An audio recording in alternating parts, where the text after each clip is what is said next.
New, Hank, Go, Big Sir. Y'all know how this shit go, you know. All eyes on me. Motherfucker, G. Roll up in the club and shit. All eyes on me. All eyes on me. You know what? I bet you got it twisted, you don't know who to trust. So many player hating niggas trying to sound like us. Say they ready for the front, but I don't think they know it. Straight to the depths of hell is where them cowards going. Well, are you still down, nigga? Holler when you see me. And let these devils be sorry for the day they finally freed me. I got a caravan of niggas every time we ride. Hitting motherfuckers up when we pass by. Until I die, live the life of a boss player. Cause even when I'm high, fuck with me and get crossed later. The future's in my eyes. Cause all I want is cash and things. A 5 double O, Benz wanting flashy rings. Bitches pursue me like a dream. Been known to disappear before your eyes like a dope fiend. It seems my main thing was to be major. Paid the game sharper than the motherfucking razor blade. Save money, bring bitches, bitches bring lies. One nigga's getting jealous and motherfuckers die. Depend on me like the first and 15. They might hold me for a second, but these punks won't get me. We got 4 niggas and low riders and ski masks screaming thug like every time they pass. All eyes on me. Live the life of a thug nigga until the day I die. Live the life of a boss player. All eyes on me. All eyes on me. Live the life of a thug nigga until the day I die. Live the life of a boss player, cause even getting high. Hey, to my nigga Pac. So much trouble in the world, nigga. Ain't nobody feel your pain. The world's changing every day, time's moving fast. My girl said I need a race, how long will she last? I'm caught between my woman and my pistol and my chips. Triple beam, got some smokers on. Oh yeah, it ain't over. The motherfucking saga continues. Y'all motherfuckers ready for a WA? Well, get the fuck up!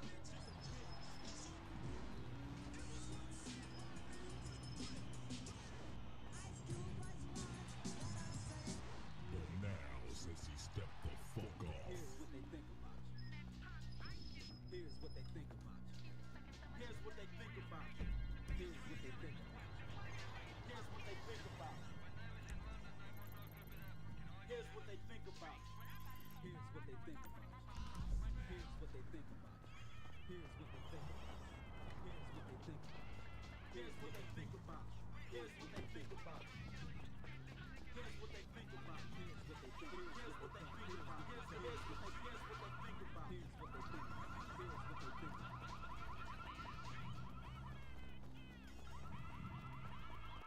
Fuck all y'all. Goddamn, I'm glad y'all set it off. Used to be hard, now you're just wet and soft. First you was down with the AK, and now I see you on a video with Michelet, looking like straight bozos. I saw it coming, that's why I went solo and kept on stomping. While y'all motherfuckers move straight out of Compton. Living with the whites, one big house, and not another nigga in sight. I started off with too much cargo, dropped 4 niggas, now I'm making all the dough. White man just ruling. The niggas with attitudes, who you fooling? Y'all niggas just phony. I put that on my mama and my dead homies. Yellow boys on your team, so you're losing. Hey yo, Dre, stick to producing, calling me owner, but you been a dick.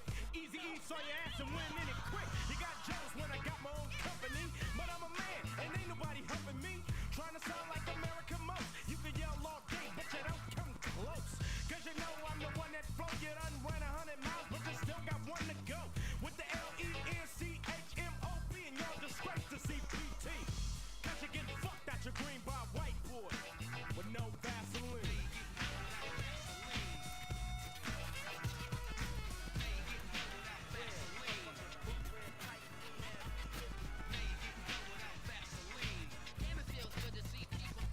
The bigger the cat, the bigger the pillin'.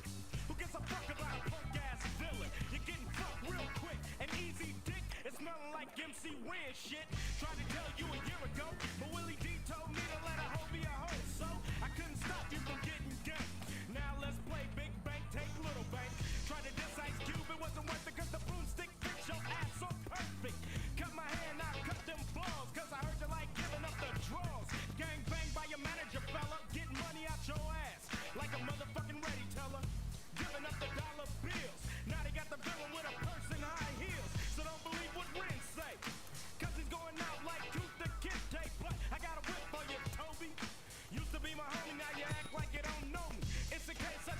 How do you drive this thing?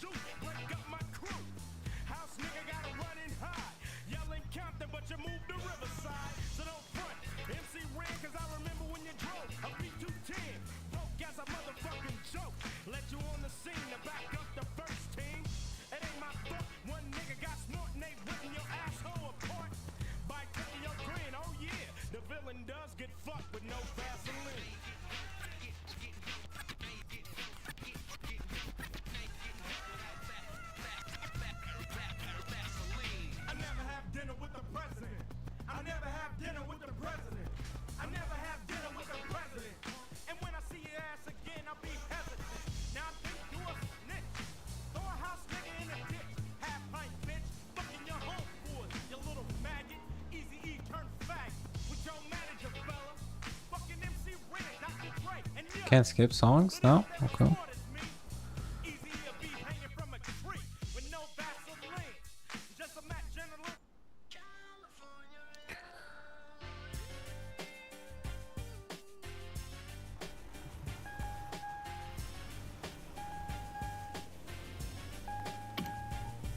California.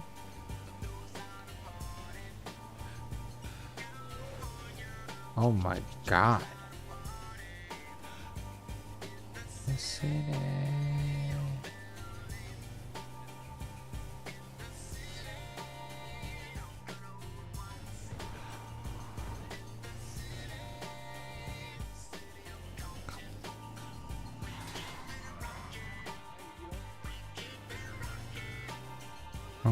Hope he's not angry.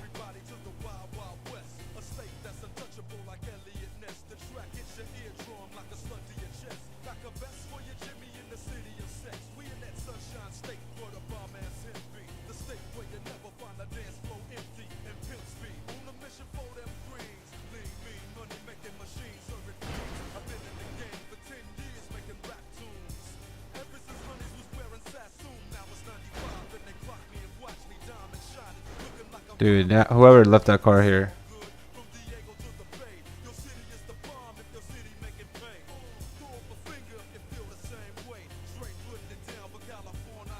California.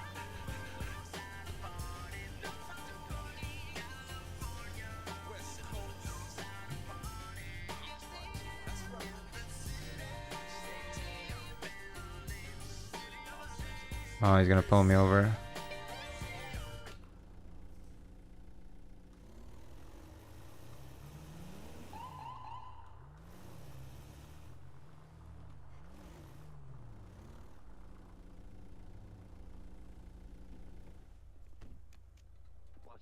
Klondike cross of Frankfurt, okay? Yellow window. What's up, boss? How you doing? Yeah, buddy, mind rolling down the window for me? Give me 1 second. My eyes are frozen right now. Give me a second. Can you hear me? Good. Yeah, we can hear you.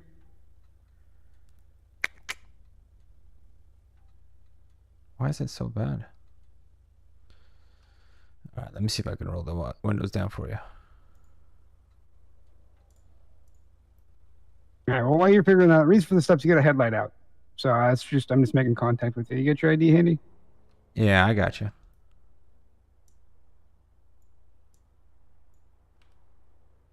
There you go. Mr. Willis, where are you coming from today, Mr. Willis?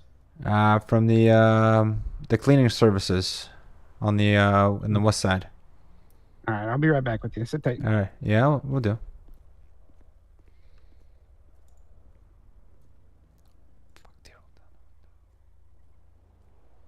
Driver's door. Seats. Extra. What's this extra shit? Windows. Window 1. Okay. 2. There we go, I guess. Mr. Willis, is this your boss's? Like, is this the guy you work for, his van? Yes, sir. All right. Tell him to get the headlight fixed. You ain't got no convictions. I'm going to kick you free. Have a good day. I appreciate you, brother. Thank you. Let's go. There's a fucking car back there.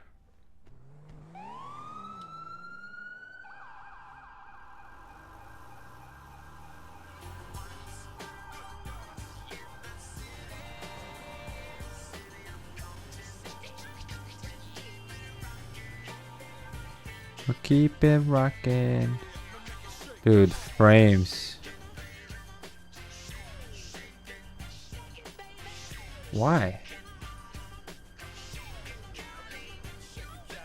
Oh.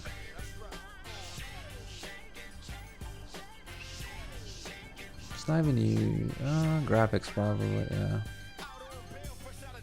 99.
One of the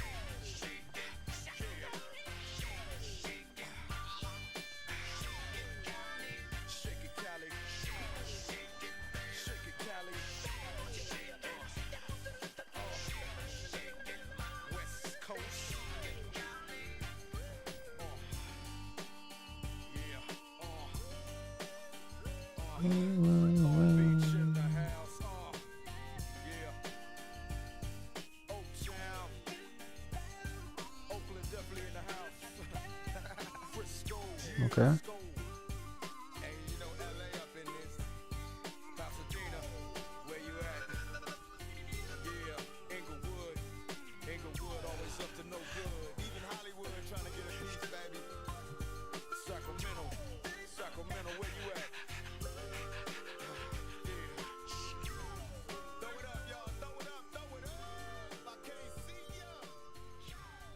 On your back.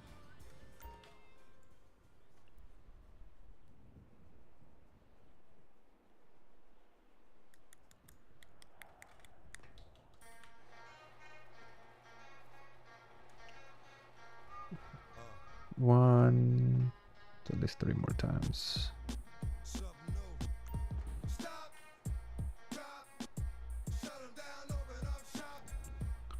Oh, no. Yeah, no. Ah.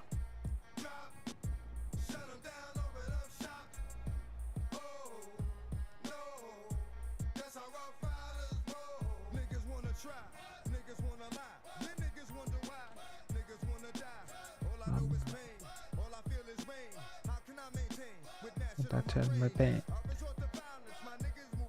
Dance. Lemon, come and get it.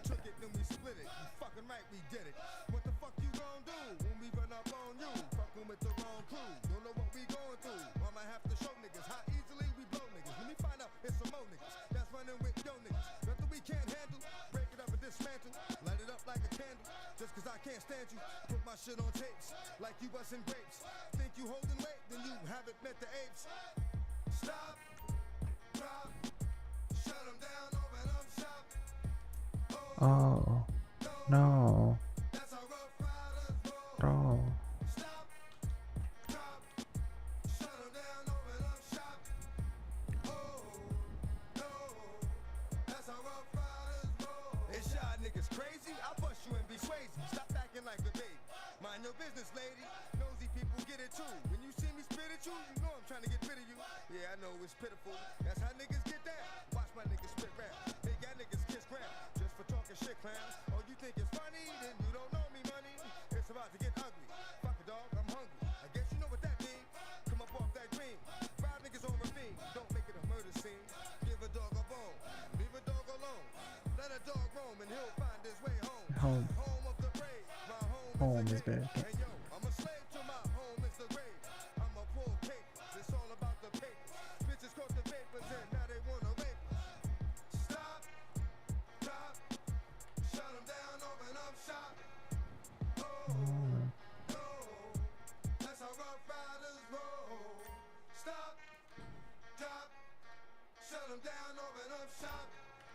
Oh, no, that's how rough riders roll.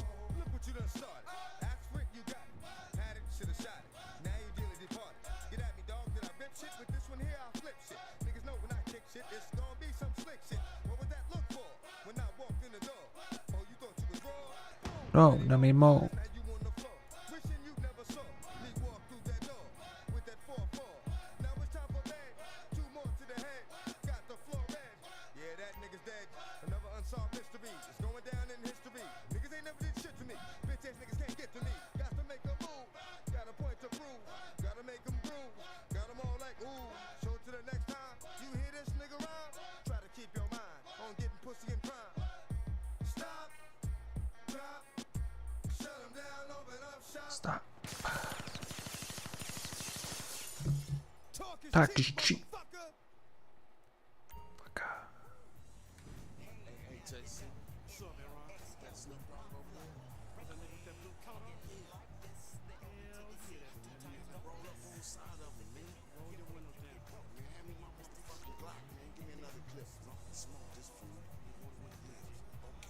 Hey man, you Snoop Dogg? Snoop? Huh? Snoop Dogg? Yeah, Snoop Dogg. Fuck that nigga.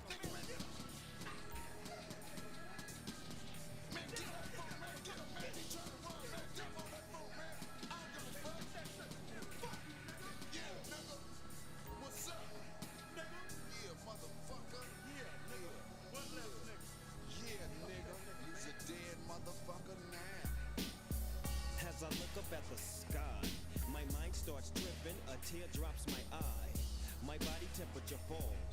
I'm shaking and they breaking, trying to save the dough. Pumping on my chest and I'm screaming. I stop breathing, damn, I see demons. Dear God, I wonder can you save me? I can't die, my boo-boo's about to have my baby. I think it's too late for praying. Hold up, her voice spoke to me and it slowly started saying, Bring your lifestyle to me, I'll make it better. how long will I live? Eternal life and forever. Or will I be the G that I I'll make your was? life better than you can imagine or even dream of. So relax your soul, let me take control. Close I feel I'm gonna fall from this. Eyes are closed.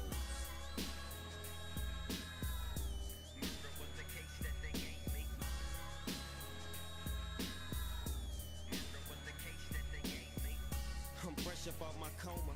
I got my mama and my daddy and my homies in my corner. It's gonna take a miracle, they say, for me to walk again, to talk again. But anyway, I get fronted some keys to get back on my feet. And everything that nigga said came to reality. Living like a baller low, having money and blowing hella chronic smoke. I bought my mama a Benz and bought my boo-boo a Jag. And now I'm rolling in a 9 Triz AL dog rag. Just remember who changed your mind, cause when you start set tripping, that ass is mine. Indeed, agree, proceed to smoke weed. Never have a want, never have a need. They say I'm greedy, but I still want more. Cause my eyes wanna journey some more. Really though. Check it out. I'll lay me down and sleep. I pray the Lord, my soul to keep. If I should die before I wake, I pray the Lord, my soul to take. No more endo, gin and juice. I'm on my way to Chino, rolling on the Grey Goose. Shackle from head to toe. 25 with a Izzel with nowhere to gizzo. I know them niggas from the other side recognize my face cause it's the OG Eagle double G LBC. Mad dogging niggas cause I don't care. Red jumpsuit with 2 braids in my hair. Niggas stare as I enter the center. They send me to a level 3 yard. That's where I stay late night. I hear toothbrushes scraping on the floor.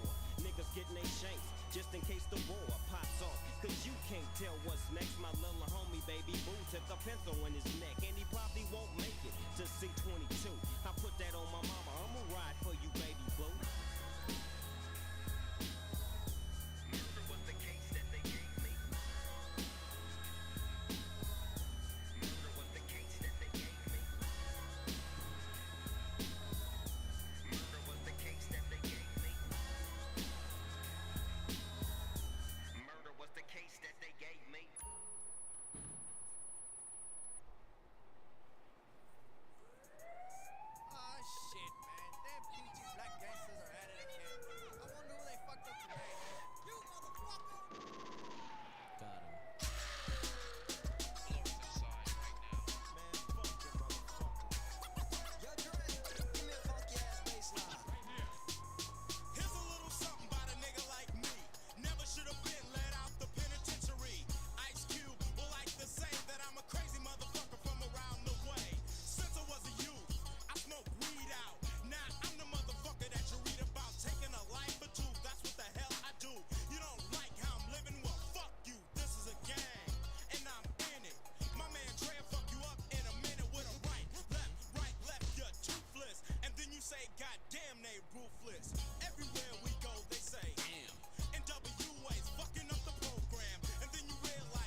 sin, yeah. About drinking straight out the 8 bottle. Do I look like a motherfucking role model to a kid looking up to me? Life ain't nothing but bitches and money. Cause I'm the type of nigga that's built to last. If you fuck with me, I put my foot in your ass. See, I don't give a fuck cause I keep belling. Yo, what the fuck are they yelling?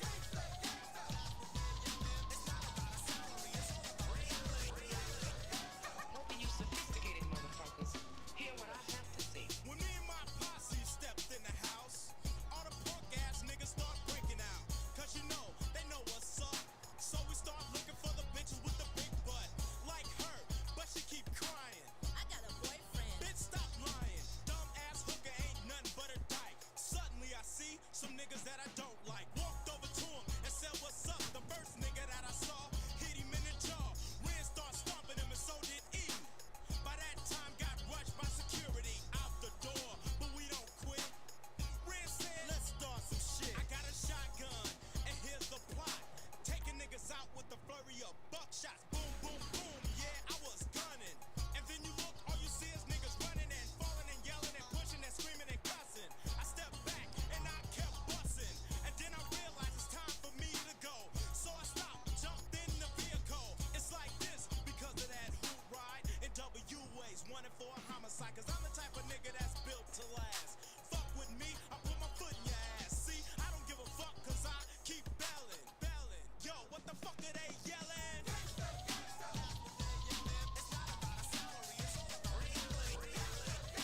He'll tell you exactly how he feel, and don't go a fucking thing back. Homies all standing around just hanging. Some dope dealing, some gang banging. We decide to roll and we deep. See a nigga on dates and we creep. Real slow, and before you know, I had my shotgun pointed in the window. He got scared and hit the gas. Right then, I knew I had to smoke his ass. He kept rolling, I jumped in the bucket. We couldn't catch him, so I said fuck it. Then we headed right back to the fort. Sweating all the bitches in the biker shorts. We didn't get no play from the ladies. With 6 niggas in the car, are you crazy? She was scared and it was showing. We all said fuck you, bitch, and kept going to the hood. And we was into find something else to get into, like some pussy or in fact a bum rush, but we call it rat pack. On a nigga for nothing at all. Ice Cube would go stupid when I'm full of 8-ball. I might stumble, but still won't lose. Now I'm dressed in the county blues. Cause I'm the type of nigga that's built to last. If you fuck with me, I put my foot in your ass. I don't give a fuck cause I Burp.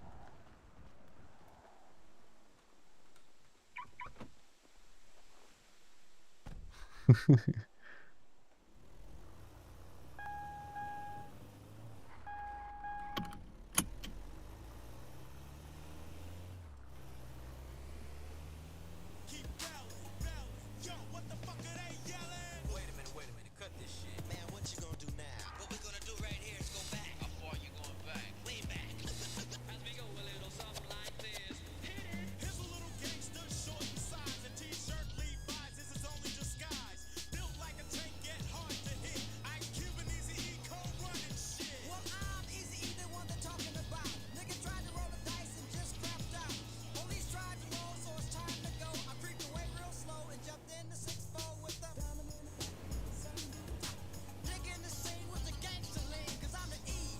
I don't slang or bang, I just smoke motherfuckers like it ain't no thing. And all you bitches, you know I'm talking to you. We wanna fuck you, Easy. I wanna fuck you too, because you see, I don't really take no shit. So let me tell you, mother. Bahama Mama is in here too. Nigga that's built to last. If you fuck with me, I put a foot in your ass. I don't give a fuck cause I keep belling. Yo, what the fuck are they yelling? Okay. He'll fuck up you and yours, and anything that gets in his way.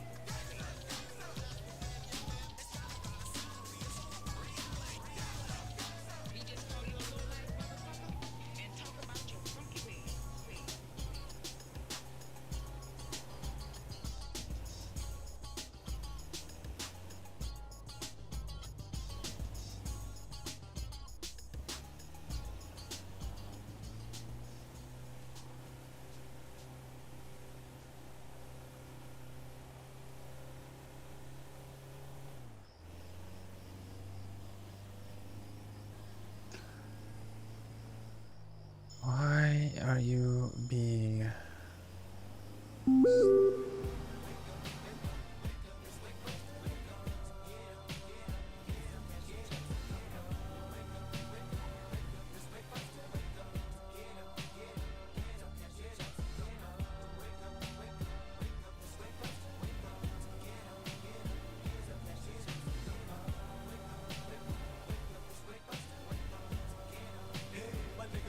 a wonderful day. And I won't fuck with my wife. It's the first of the month. And I'll be smoking, joking, rolling, sipping on 40 ounces again. Come, we got the plus and rum.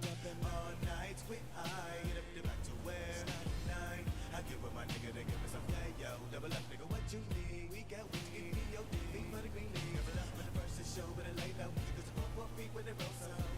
Can't get away, but it don't stay. You wanna keep your bankroll. We having a celebration to stay high. You can better believe when it's time to grind. I'm down for mine, crime after crime. For the creep to the bag, cause mom's got a grab on the grill. If we got the boo, you know what's the first of the month, and my nigga, we chills for real. Wake up, wake up, wake up, let's wake up, wake up.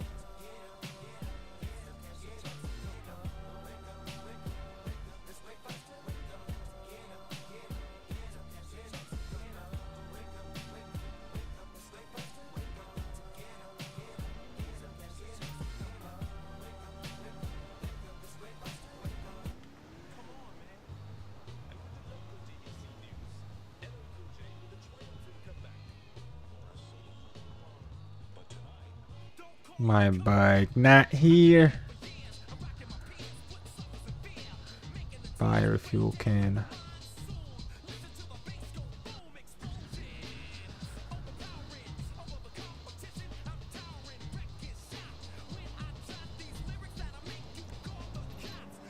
Oh, there's houses now.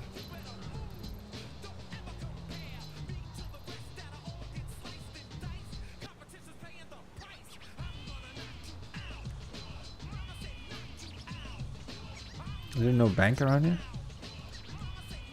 Garage. What's the delivery?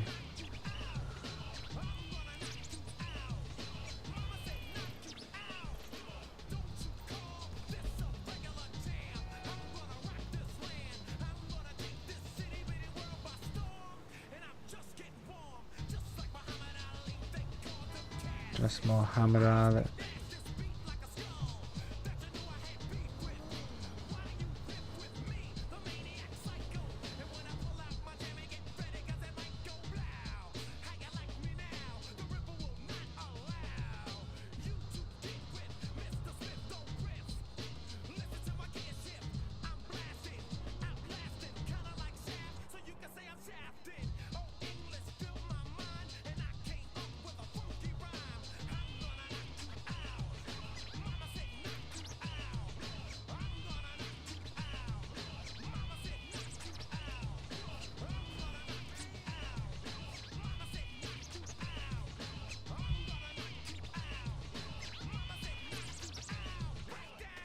Ooh.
Oh my god, local.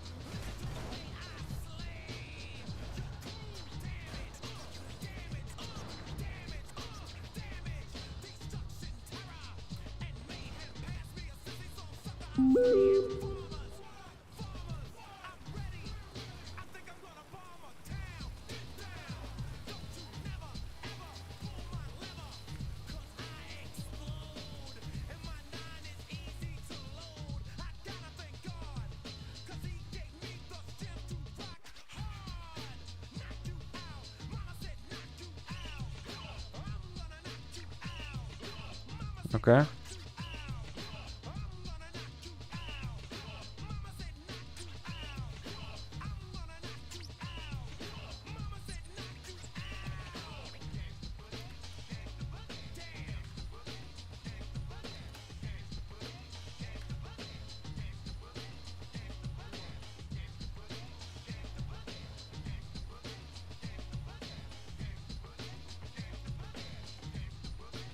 Maybe you're not allowed to.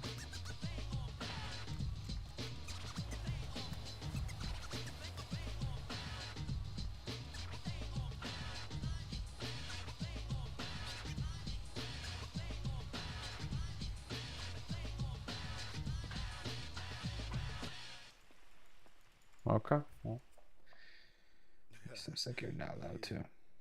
What up? This is Dr. Dre. The party's going on. Thank God it's Friday.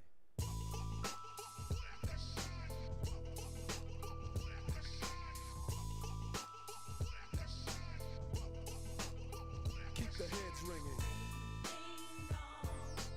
Bing, bing, bing, bing, dong. The heads ringing.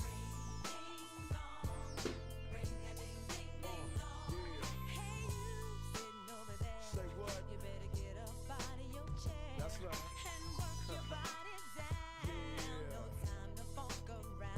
Hmm. Ride on up, so get up, get a move on, and get your groove on. It's the DRE, the spectacular. In a party, I go for your neck, so call me Blackula. As I drain a niggas juggle a vein and maintain the leak blood stain. So don't complain, just chill. Listen to the beat. Just chill. Keeping it real enables me to make another meal. Still, niggas run up and try to kill it will, but get popped like a pimple. So call me clear as still. I wipe niggas off the face of the earth since birth. I've been a bad nigga. Now let me tell you what I'm worth.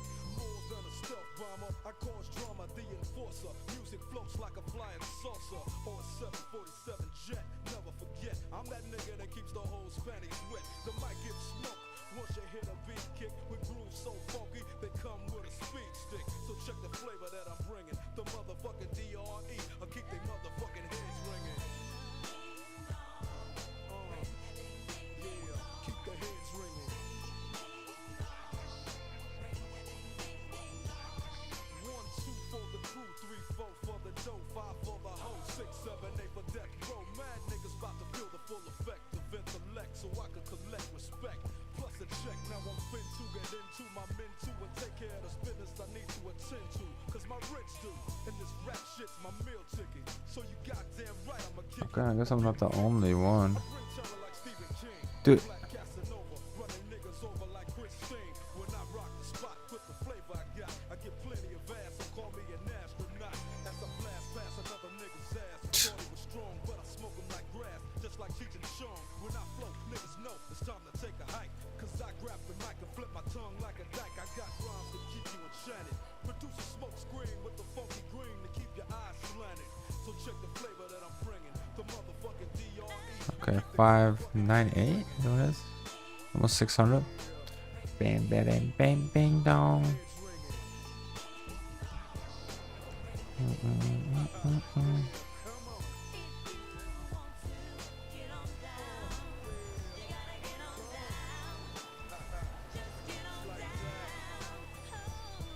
Debonair with flair, I scare, wear and tear without a care. Running shit as if I was a mayor. But I ain't no politician, no competition. Sending all opposition to see a mortician. I'm up front, never in the backdrop. Step on stage, you get faded just like a flat top. Your rhyme sounds like you bought it and stop and go. Dre came to wax you, so just call me Mop and Glow. Minutes fly too, but just can't rock with. I'm 6'1", 225, a pure chocolate. Your chances to jacking me a Slim G, cause I rock from summer to Santa comes down the chimney. Ho, ho, ho, and so, as I continue to flow, cause yo, I'm just a fly Negro, so check the flavor that I'm bringing. The motherfucking DRE, I keep they motherfucking heads ringing. Yeah. Am I geeked out? No. I keep the heads ringing. Get it, get it, get it. I keep the heads ringing. Yeah. Come on. Yeah, death roll back up in that ass. For the 190 to the nickel. So all you motherfuckers out there trying to be with this, don't even try. Couldn't shoot us with the knockout.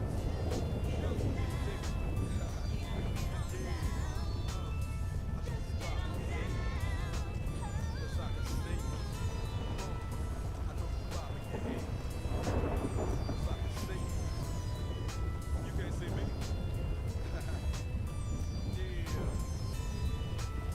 Death Row. Let me know you in the house. Yeah, that's right. We out.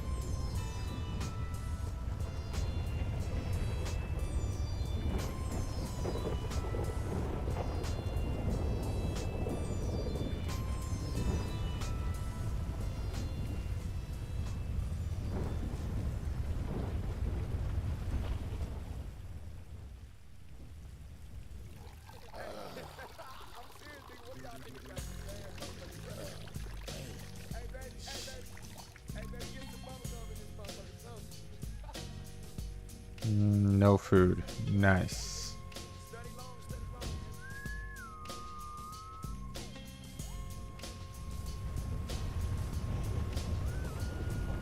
With so much drama in the air in the city, it's not a hard being Snoop Dogg done with G.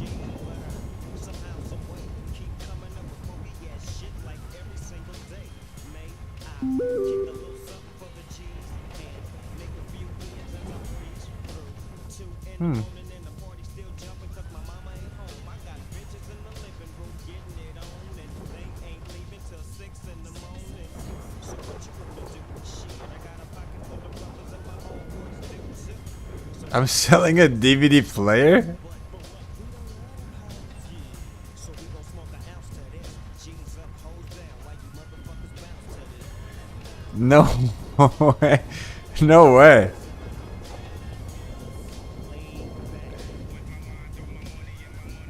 Payment $50. What?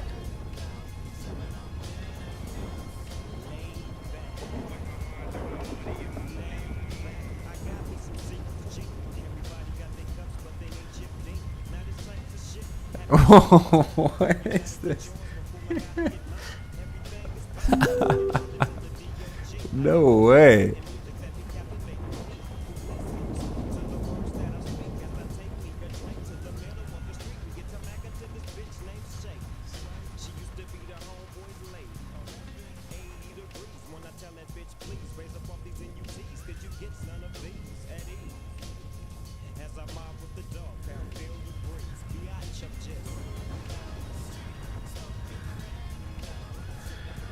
Man and Joe's made back money.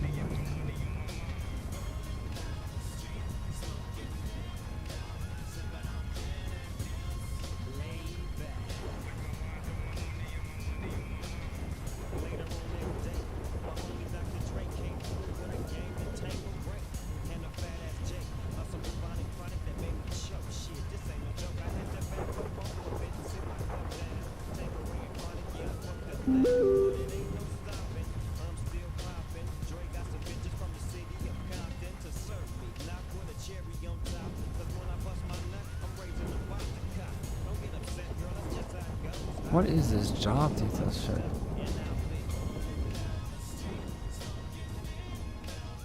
Isn't that bad?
a shot. Gangsta. Shoot 'em up. Gangsta. That ain't cool. Gangsta. Ain't that a bitch? Gangsta. Shoot 'em up. Gangsta. That ain't cool. Gangsta. Gangsta. Ain't that a bitch? Gangsta. And it don't stop to the beat.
Covers, just some thoughts for the mind. I take a glimpse into time, watch the blimp read, the world is mine. If I rule the world, imagine that.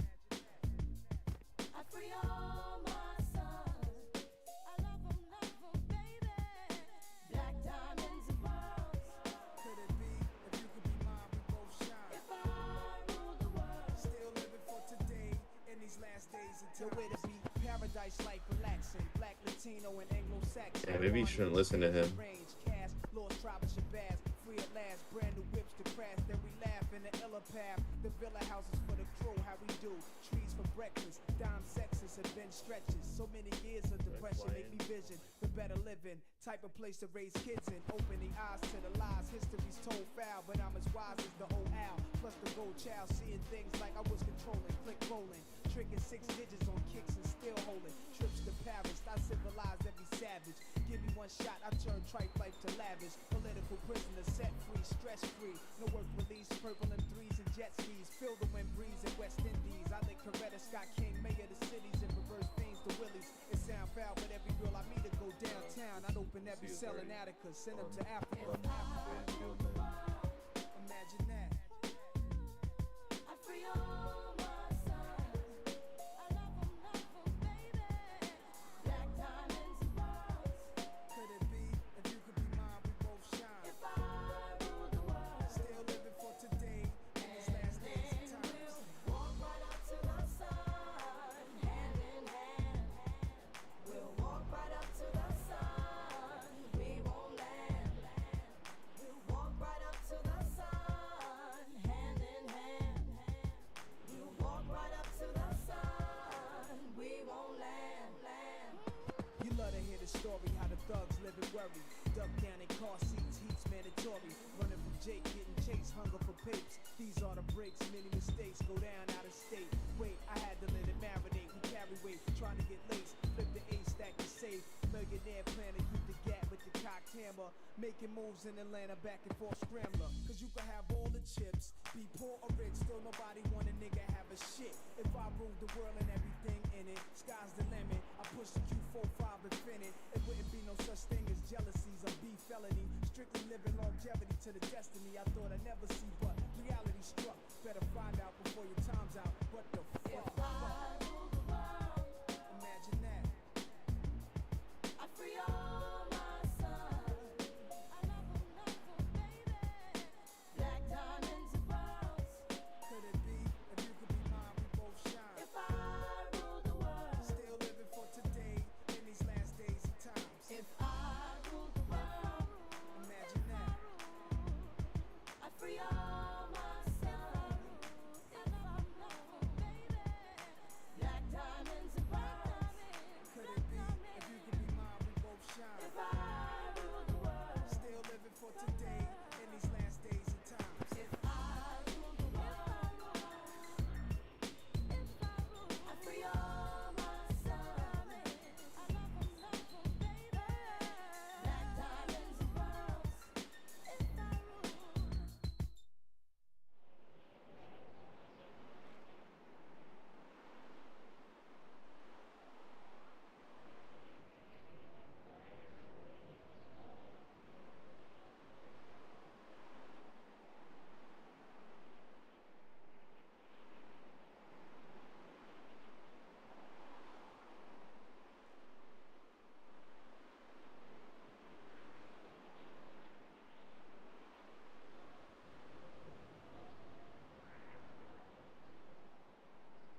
to try and highlight the issue.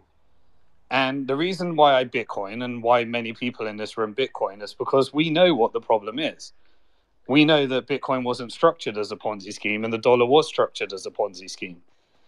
And so with a Bitcoin strategy, a stablecoin regulation system that is coming through, a desire to be the center of crypto, a process for revenue neutral building a Bitcoin strategic reserve, and a jolt to the system that wakes everybody the fuck up.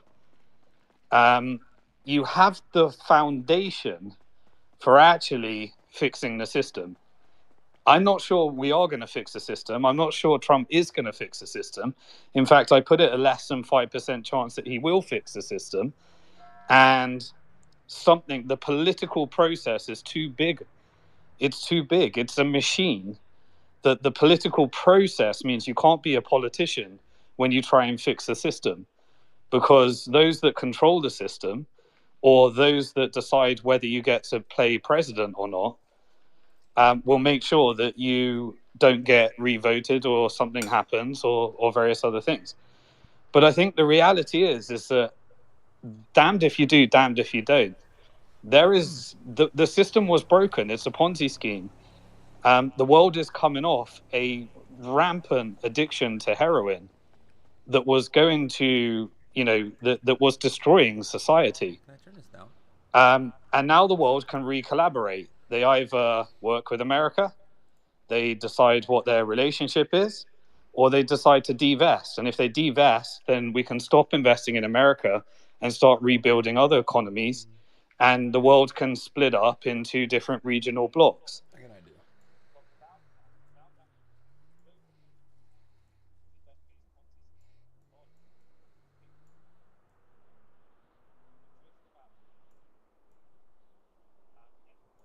The system has been jolted. The tools that exist in order to fix the system, and we could actually end up avoiding World War III. And so that's the situation we find ourselves in today. All I leave with you is I'm not sure if the administration can fix the system. I don't think they can. So everyone needs to protect themselves. And if you are in a stock market that relies upon politicians and central bankers in order to keep the system going in a debt-based Ponzi scheme, That's what it is, man. then ask yourself, what the hell are you investing Exactly. Absolutely. Simon, great words. Thank you for coming up and sharing us your thoughts here. Gary, I see you got your hand up. I got a lot of things I want to say, but I want to hear what these awesome panelists have to say. What you got, bro? I'd rather see a stock market have a bunch of than going back to war over and. Oh, Gary, we're losing you. You're chopping out there a bit. Okay, it wasn't just me. All right, yeah, Gary, when you get a little bit better connection, I'd love to have you jump back in. We also got Alpha Whale Crypto in here as well, just joined the stage. Obviously a long, deep, broad conversation about everything going on here. What's your thoughts on this landscape? Hi guys, good night for everyone from Turkey.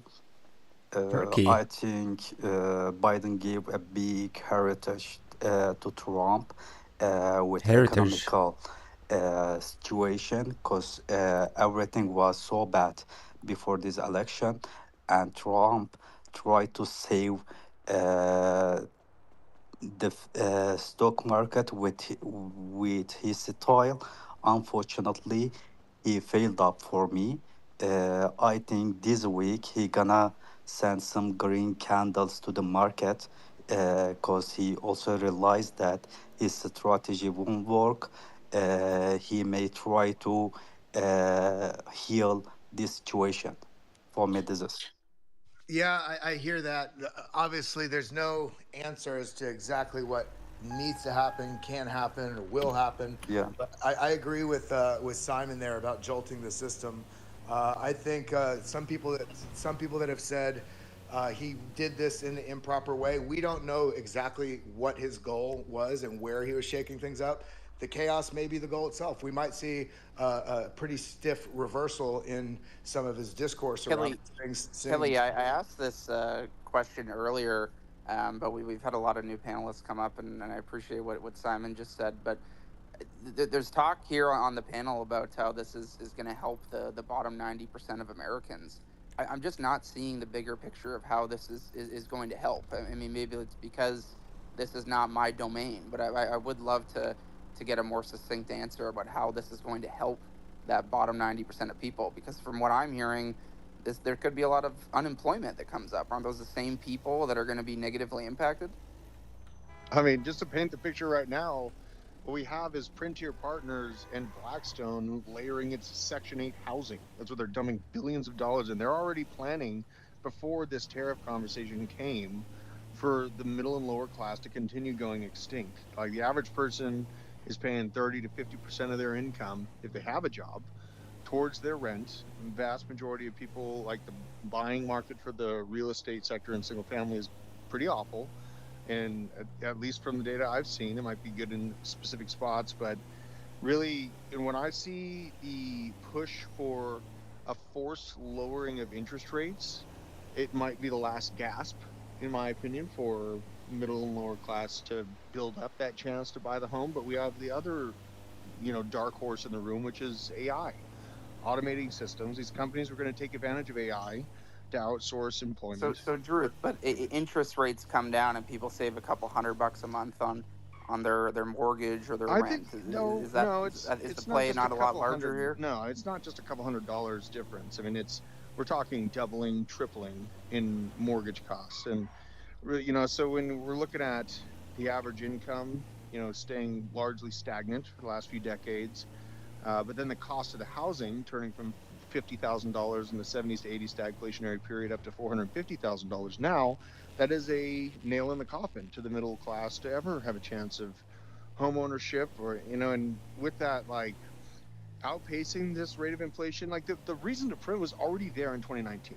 That we had, yes, the global pandemic shutdown, but there was already a deep unrealized losses pullback in the FDIC, in the tune of tens, hundreds of billions of dollars. There was already a reason to print before COVID-19 came. This pullback that we're in currently, right now, with what our banks are sitting on in terms of losses, is exponentially worse. And the wave of correction is getting steeper and steeper. Like, we talk about, like, 2008 financial crisis, and all these mortgages went under. Like, that blip in the map on the FDIC unrealized losses is minuscule compared to our situation that we're looking right now. It's laughable to, like, the situation we're on right now.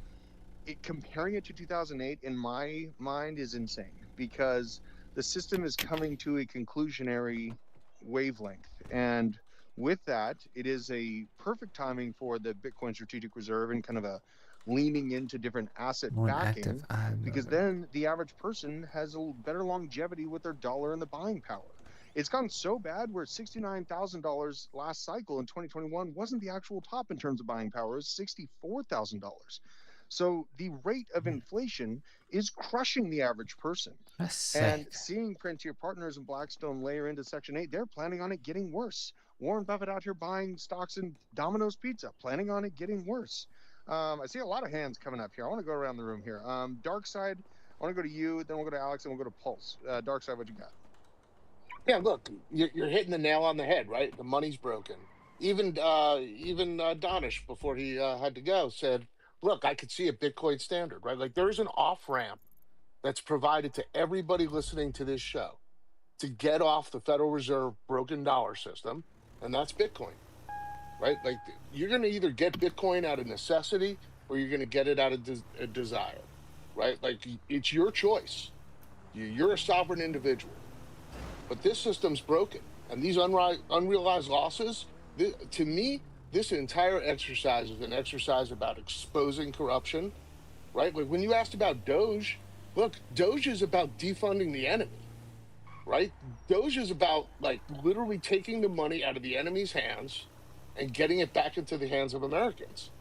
And I think these tariffs are a very similar concept, right? It's about defunding the banks. So, look, I think, everybody in this room has an opportunity to get off zero, to get Bitcoin, to get off the Federal Reserve System, and to save themselves. I think it's that simple. Thanks. Good words. Hmm. Good words. Let's go to Alex Mills, and then Yeah. Pulse So Digital. look, you can't compare right now with 2008 for two reasons. Number one, well, actually, really just one. Like the assets in 2008 were bad. The mortgages themselves that underpinned it, and then the rehypothecation over and over again were bad. The unrealized losses you're talking about now, the assets, which are treasury bonds, are fundamentally fine, and especially to the point that we're likely to get rate cuts, especially in a recession, wipes out the unrealized losses because those bonds are now basically going to be at par to what is being issued. So that problem fixes itself in effect if we hit a recession. But to the point of the housing thing that you were talking about, Drew, the problem is, again, a recession will make housing inaffordability so much worse. Part of the reason, a huge part of the reason that we have such a problem around housing affordability is number one, well, it's fundamentally a supply issue because A, zoning, and two, because a bunch of builders got killed after overbuilding in the early 2000s. A huge number of construction companies laid off a bunch of skilled tradesmen, whether those are carpenters, roofers, plumbers, electricians. Those guys retired, never came back. And so we do not have the workforce that we did pre 2008 for building houses. Everything's more expensive. Codes have made things more expensive. And guess what? If we have a bunch of tariffs that make lumber and steel and everything coming into the US more expensive, housing starts are going to go down even further. We're going to go The below Bitcoin like where price goes housing over your starts were voice a in bit. 2009. Oh, does If you it? play that out 5 or 10 years, Hold on. we're I gonna can be turn it down even more. more undersupplied on housing, and it's going to be even more unaffordable to people. You know, I understand what you're saying about the treasuries being baked into the losses, but a heavy portion of them are commercial real estate. How about now? So, This is better? that Should is be. something that the workforce has changed. Should be and it's gonna much change better. and get even harder. This kind of plays to your point with AI. Pulse Digital is going to go to you next. What you got, brother? So I threw my hand up when you Oh my were talking God. about in my belly. My stuff is down right First of now, all, it's probably Rookie. not in this space. It's by the virtue It's of being Christmas here. jingle stuff. Pulse, Means your problem. your mic is really, really difficult to hear. Yeah, God damn. That's distorted. Sounds like a I fucking don't know fish tank. why it might be. I might have to reset it if it's messed up. Sounds fine. Yeah, try To me. to come back in, and we'll let you back up here. You might have to just like reboot or something. It sounds like you're already getting taken over by robots, man. I was talking about 5-10 years down the road. It's happening live time here. Happening in but yeah, lifetime. Hey, Drew, if I could just bounce in here, because I know my connection was not bad. I was in my painting room. What I was trying to say on the back of Standing room? was some of the arguments were... It's on X, Rookie. I'm just listening to whatever the fuck they're talking about. And I really just say this with, like, I just think we're all going to have to take more responsibility because if Trump wasn't in office today, we would be invading Russia probably. We would be most certainly invading Russia? What are you smoking? 25 years in energy. This guy is smoking I something. think it's better for me to pay $400 for crude oil and $10 for gasoline than having a bunch of people get killed who have nothing to do with anything.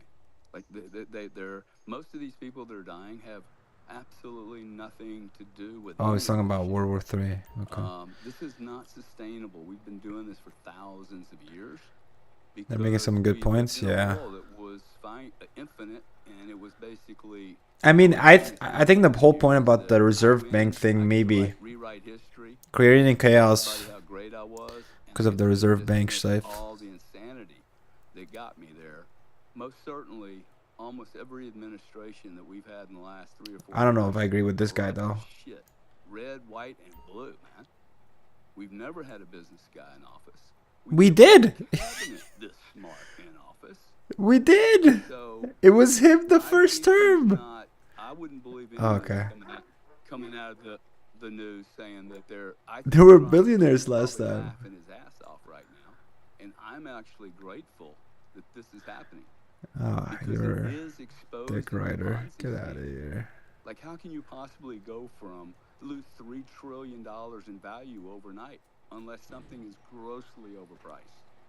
Ah, this guy is smoking something. Look, and most people I know aren't really in the market. I'm not. doesn't impact me. You're not in the If market. Bitcoin goes down to That was 70 your or whole 60, thing, I'll buddy. pack in some more. Might get a margin call. Who cares? In 2 years? Oh my God. So I'll shut up with that. But if I've never been in, if I'm not pulling the shots or I don't have a better solution than Harry Carey, let's throw a nuke in the financial markets and see what happens. Probably the most extreme and funny thing to do would be to do the most extreme and funny thing. Gary, I agree with that on account that, you know, if somebody has a broken leg, you don't put a Band-Aid on it. You know, if there's a giant gash open, you're bleeding out, say, oh, no, I'm trying to fix it, which is essentially what we've done with our economy for the last 100 years on an exponential basis, especially with what we're seeing. Yeah, but Kelly, if you fix my leg, I can't go run the Olympics track tomorrow. And I'm going to lose my score. I'm not going to make a straight A. So, like, just patch me up, stick some drugs in me, and let me go show up to the office so I can get my points. Right. That's right. what we're doing. We're finally, I don't know what's going to happen, but I respect the attempt, at least right now, that we're doing something at a very profound level that is making everybody question things. And we have social media now, and we have a lot more information. I think there's going to be a lot of, at least some education across the board here, you know, with people looking into these things. But want to keep moving around the room. Simon, what's your take on that? I know you had something, and then we're going to follow up with Jesse. Yeah, so in economics, we've actually got a term for this. It was an Italian economist called Schumpeter. And Schumpeter created this concept of creative destruction. And creative destruction means that all creativity comes from destruction. And if you look at the most successful companies over time, they were all created in deep recessions and deep, you know, many of the very successful companies came from a recession. And what this means is that essentially, you know, the whole concept of never waste a good recession or something like that. Look, there are tools. The tools that were previously being used were never going to be changed because too many influential people were making too much money. Okay. And so the people that had no incentive to change the system to drive it to sustainability were the same people benefiting from everything. And so what I like his you points. have right now, you have the Federal Reserve System, which is a Yeah. policy, and you have banks that create money and have a special super subsidy on creating the dollar where there's not enough dollars that exist, so you have to roll over the system through the Federal Reserve System. Those are the tools that were being played before. Now you got two new tools. In 2 months, America will have a stablecoin bill. Stablecoins are non-fractional reserve banking, and every billionaire tycoon and financial person in the world right now is going to be launching their stablecoin. Whether it be Trump himself, Elon, whether it be Bank of America, whether it be Visa, whether it be Stripe, every single one of them is looking to have a chunk of the future of the dollar, and it's non-fractional reserve banking. You also have a revenue-neutral executive order in order to restructure America's assets and accumulate Bitcoin. Michael Saylor has already outlined a plan for what governments can do to get ahead of the race. And even if you wanted to go extreme and nationalize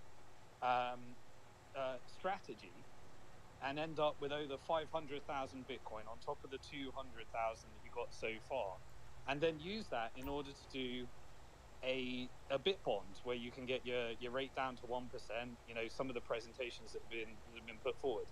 All I am saying right now is that you used to only have the Federal Reserve, which essentially, let's face it, is a foreign private bank that was designed in order to drive American debt and essentially create a communistic force that has now got America $37 trillion in debt by funding war after war after war. And the banks that were the shareholders in the Federal Reserve that were regulating themselves and engineering the system in order to maximize profits on war, death, and destruction. That's the Federal Reserve and banking system. Now you have two new tools. You've got stable coins and Bitcoin.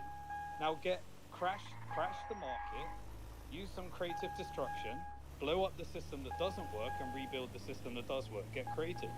That's what this is. It's creative destruction.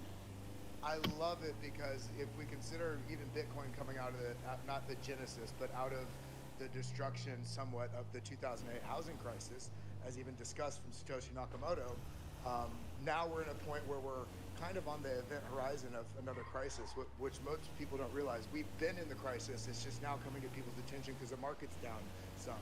But now we have this massive basically architecture framework for the new system that's being built right before our eyes, which is awesome. Gary. Oh, Gary back Yeah, on. Not to hog the space, but see, I think this is really, really important. What we're talking about right now, Trump coming into office and surviving the assassination. That assassination was very, very important in my mind. The attempt, and I think there'll be more attempts, has exposed the European Union to be at the absolute center, or at least involved at the very main table of, hey, we will do whatever it takes to disrupt this we're not in control agenda. And so I think that's accelerated Bitcoin's, action or step on the world stage, and it's going to prove to be just like phenomenally successful performer. But I think what he's doing here, and every Bitcoiner, the only person that should be sad here is somebody that bet on something. I gotta close this. A Bitcoiner should be going, oh my God, Trump is going to expose the entire system. Why is it not closing? Like, I don't know why y'all. So Joby had traffic rain in Applewade. A yell at work, man. Window.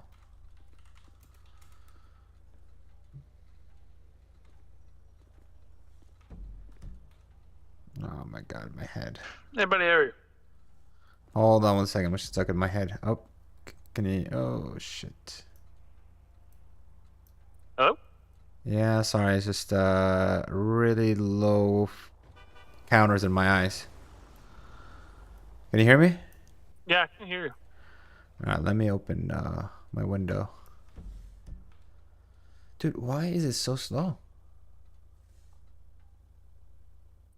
Hello? Sir? Yeah, can you hear me? Are you good? I can, yes. Yes, I can. Can you hear me? I hear you fine. How you doing? Hey, my name's Sergeant Rob with the ACPD, but raise for stop your speed. I don't even know how fast I was going because in my head I was, stuttering in my head. So.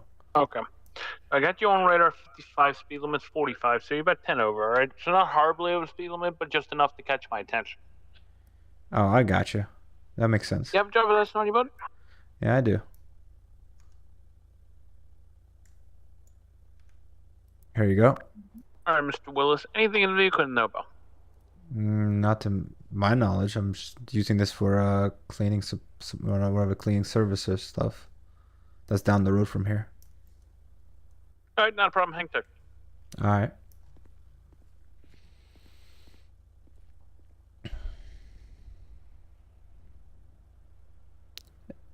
Liberty City Police, right? I'm pretty sure.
Is it kilometers or miles? I'm gonna poke a hole in his fucking argument.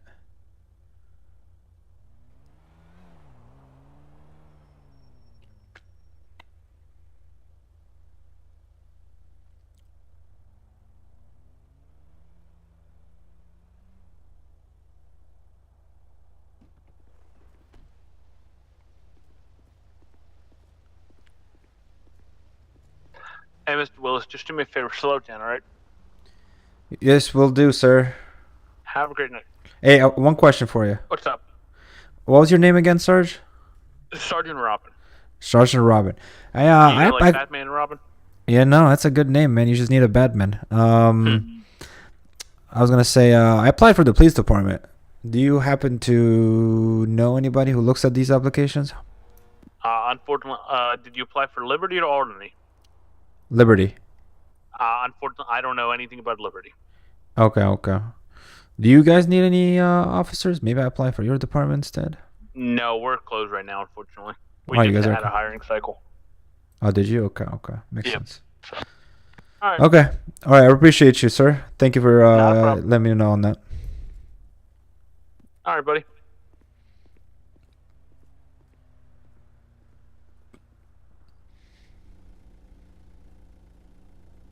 Drive Sergeant back, repeat.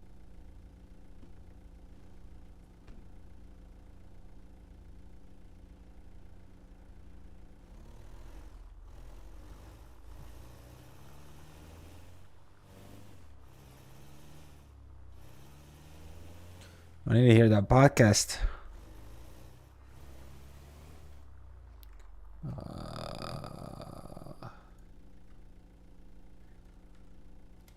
Let me see.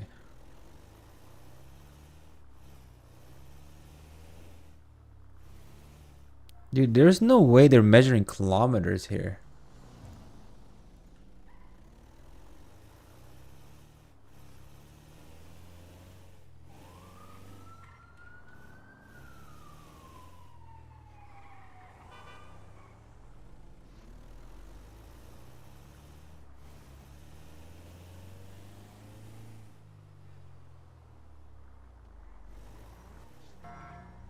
Sounds like it's a civilian flight now. Watch out, watch out, watch out.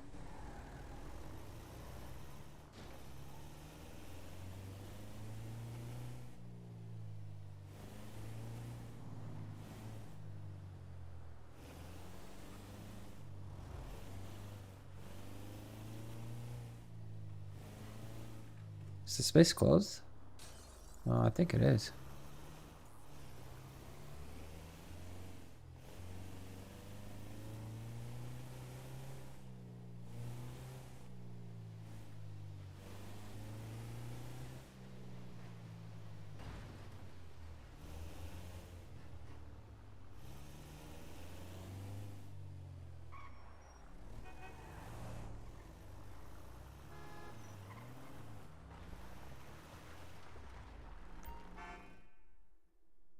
$288.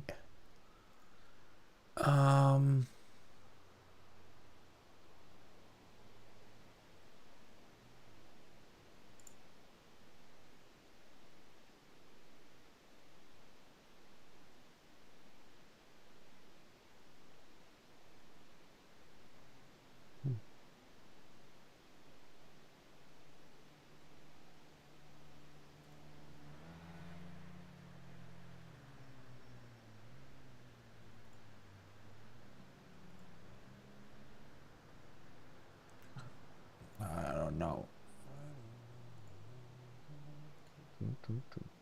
Oh yeah, maybe I can try that. Oh, never mind.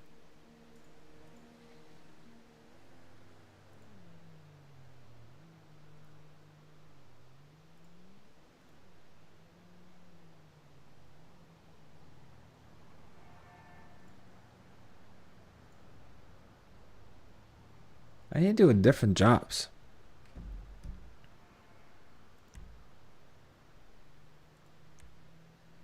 Police station here. Den of Sin. Oof. City Hall. Hercules? The fuck?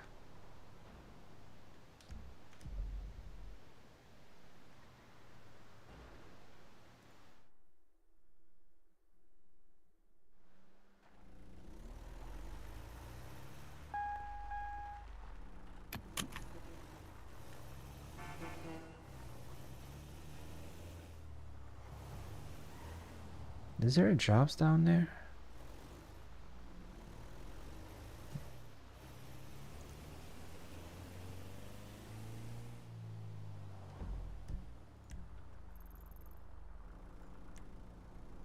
Tune time.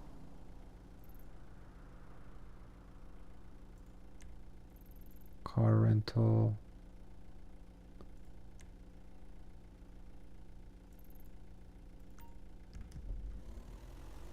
Go to the police station down there. Maybe the fucking space is done. Let me see on my app.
Dude.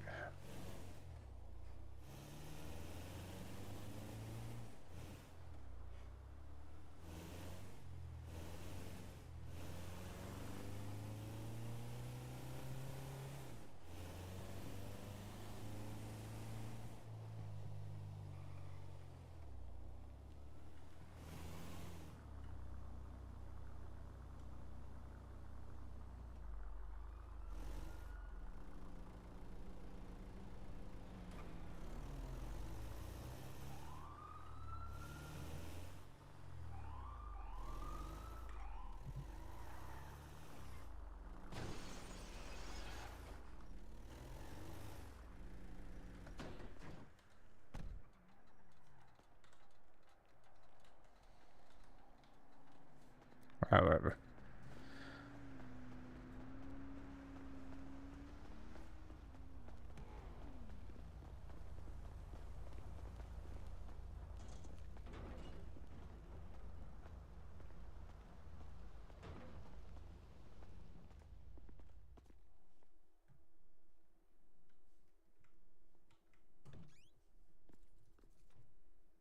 Burn a CD. Goodbye. And that. You can play games on these? Oh my god, my frames. Walk inside the cell. Okay. Hey, you the guy.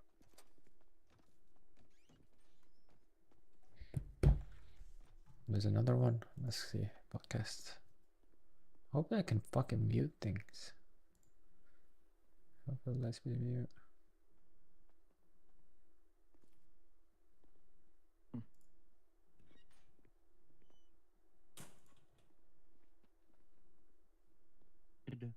They're gonna hide their wealth in Bitcoin while the markets get slaughtered. Bad news for y'all. Bitcoin's taking a bloodbath as well. And to your point, as we rush headlong into World War III, no. Oh, I can just do that. Nice and easy. I don't have one.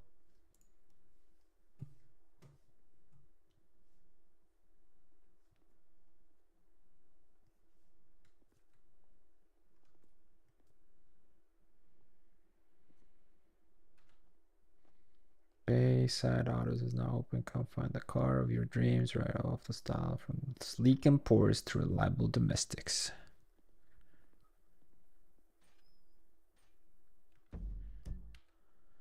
My holster's neck.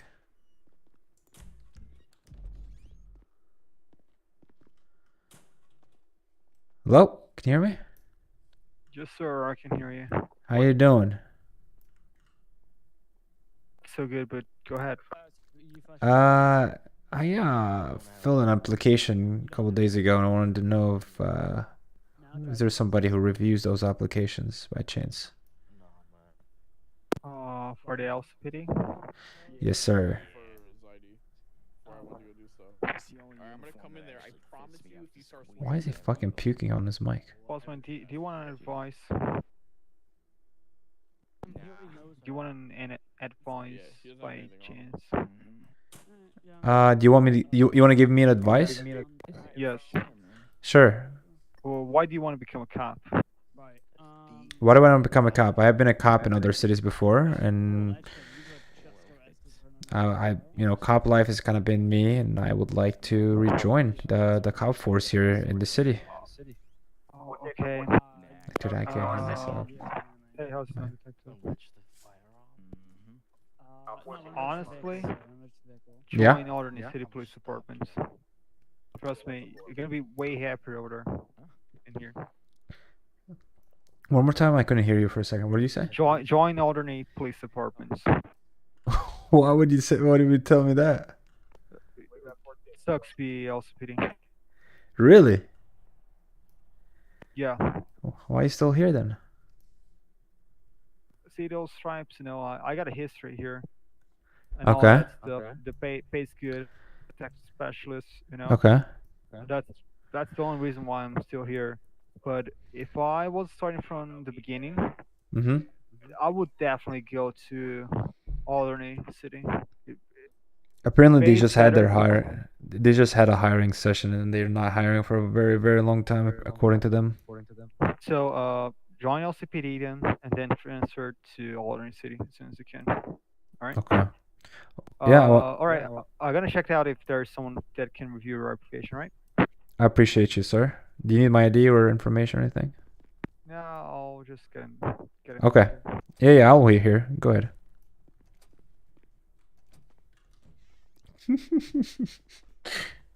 Ah. My fault.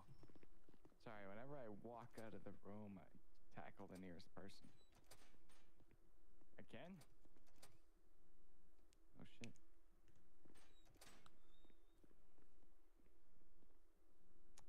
Oh.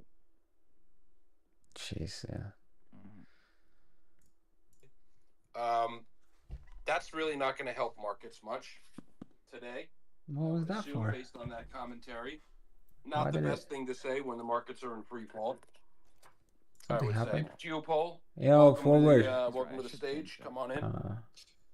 Wow, what a couple days. Never been this guy. Yeah, I mean, I kind of like am piggybacking on Brian and Vaughn. I think, I think this is a level of hubris with a plan Hubris. mixed with idiocy. Idiocy. So, I mean, I think. Give it to me, Donald baby. Trump likes, grabbing people by their privates Balls. and trying to extract Oh. things. This is like his motive. He likes to think of himself as like a tough guy, which he's not.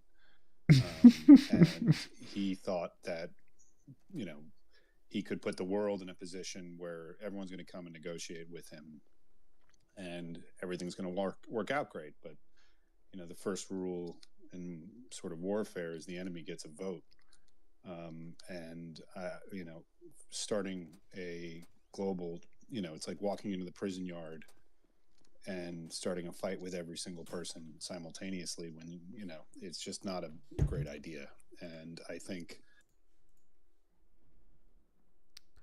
Doesn't know how to open doors. Come on, man. All right. Here's the deal. There's no one here that can help you with your question. Yeah. Okay. Are you able to possibly get in contact with me when somebody maybe wakes up, or anybody you run into in the future? If not, maybe I should give you my name, even if you don't have to contact me. Just kind of bring it up next time you run into anybody. Doesn't matter when or where. Man, he's about to puke in his mic. Yeah, all the bosses they're not available, but that's problem. What do you recommend? Yeah, go ahead. Your name. Yeah, it's Perry, Perry, Willis, Wills.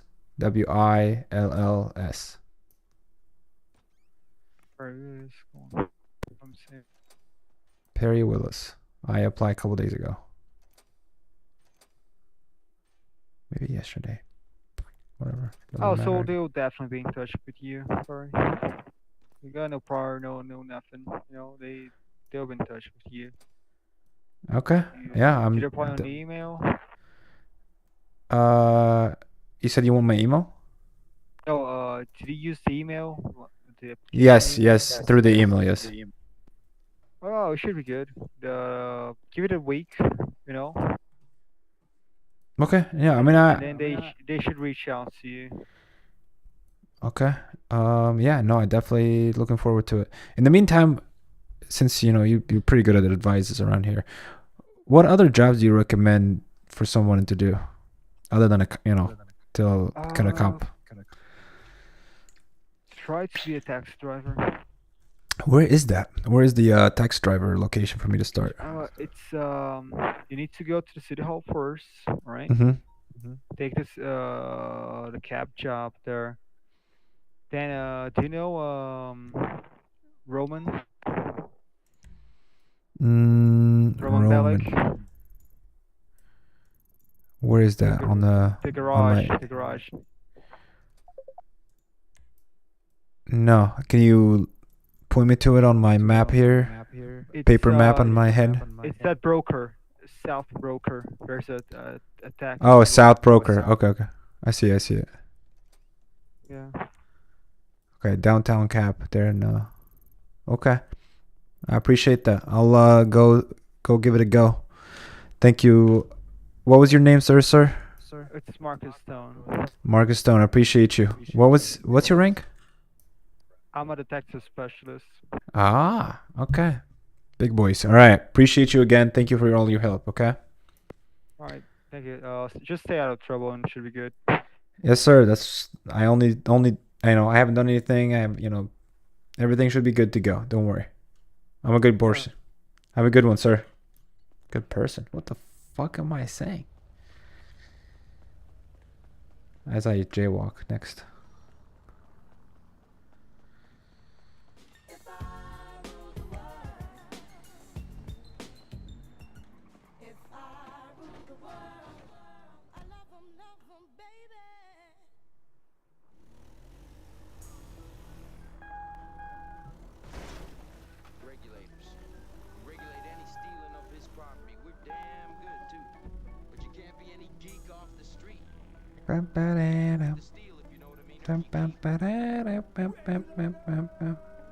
Pretty sure this is City Hall. It was a clear black night, a clear white moon, woman, she was on the streets trying to consume some skirts for the Alright, let's listen to whatever they're talking about. week of a representation that they could not win against this. And I mean, that to me is virtually criminal. Hey, I mean, you ain't from these criminal. streets, buddy. Like, What's that? That they could not. You ain't from these streets, buddy. I'm a flippin' gangster. Why'd you Yeah? get out, step out the freaking car, huh? What's your name? My name's Millie. Millie from where? The flippin' streets, that's where. Yeah, which part of the streets though? Every freaking corner, Every douchebag. every freaking corner? Every freaking corner. Yeah, What's the you heard what's what the, I said. what's the corner behind me called? Which one? The one behind me. My freaking corner. That's what it's freaking called, buddy. Oh, come on, man. You're the expert. You're from the flippin' streets. You should know the corner. What's your freaking tone with me? Don't Oh. flippin' swear. How about we make a deal? How about we make a deal? You don't swear and I don't swear. We got a deal? I'm gonna kick your butt. Get out the freaking car. You can't kick my butt. I'm really cross. Is what I am. I'm gonna kick your butt. I've been Wha- wha- listening to Vanilla Ice all freaking day, and I'm Okay, I'm okay. all Sing, angry. say Ice Ice Baby. Sing it for me. Freaking ice, freaking baby. That's not the song. Get out the flipping car, buddy. I'm gonna kick your butt. You're gonna kick my butt. Yeah. How about we go to the police station? Let's have a fight there. I don't care because I'm gangster. Yeah, yeah, yeah. I'll flip, Hey, I'll flip and do it any flipping place, any flipping time. how about this? How about this? I want to see the gangster. You go in there and then cuss out a cop for me. I'll flip and do it right now. Yeah, But I dare you. You know why I dare you. don't do it? Because From- I'm flipping gangster and I don't. Yeah, you're from the streets. Give a flying hoot. I don't Yeah. give a hoot. Yeah. You're from the streets, dude. Go show them. He told me that Millie was fucking bitch. Go show him who's the bitch. Listen, buddy, don't flip and swear at me again, because you're making me cross. No, I'm just relaying the message here, Millie. Step You out gonna- the car, I'm gonna kick your butt. You gonna let him talk to you like I'm gonna that? do it. I'm gonna flip and do it. Hey, guess what? What?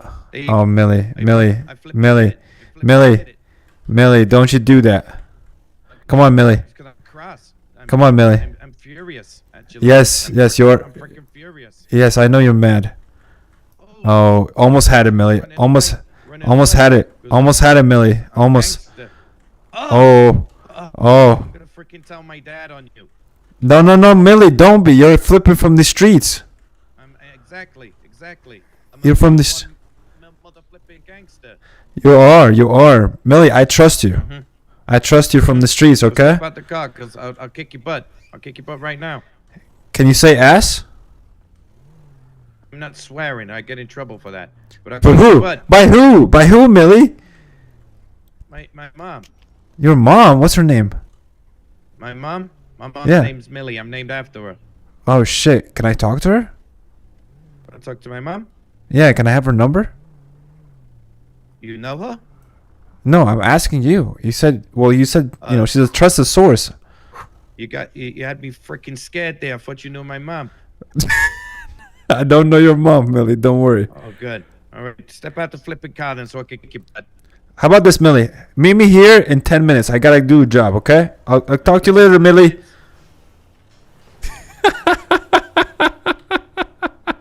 Oh my god.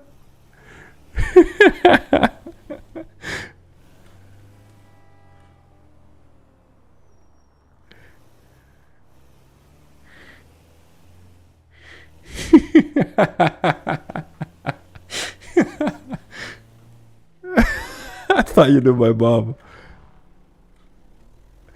Oh my god, that's hilarious. I'm from flipping streets. I wish he would actually want to have gone in there and hit a cop.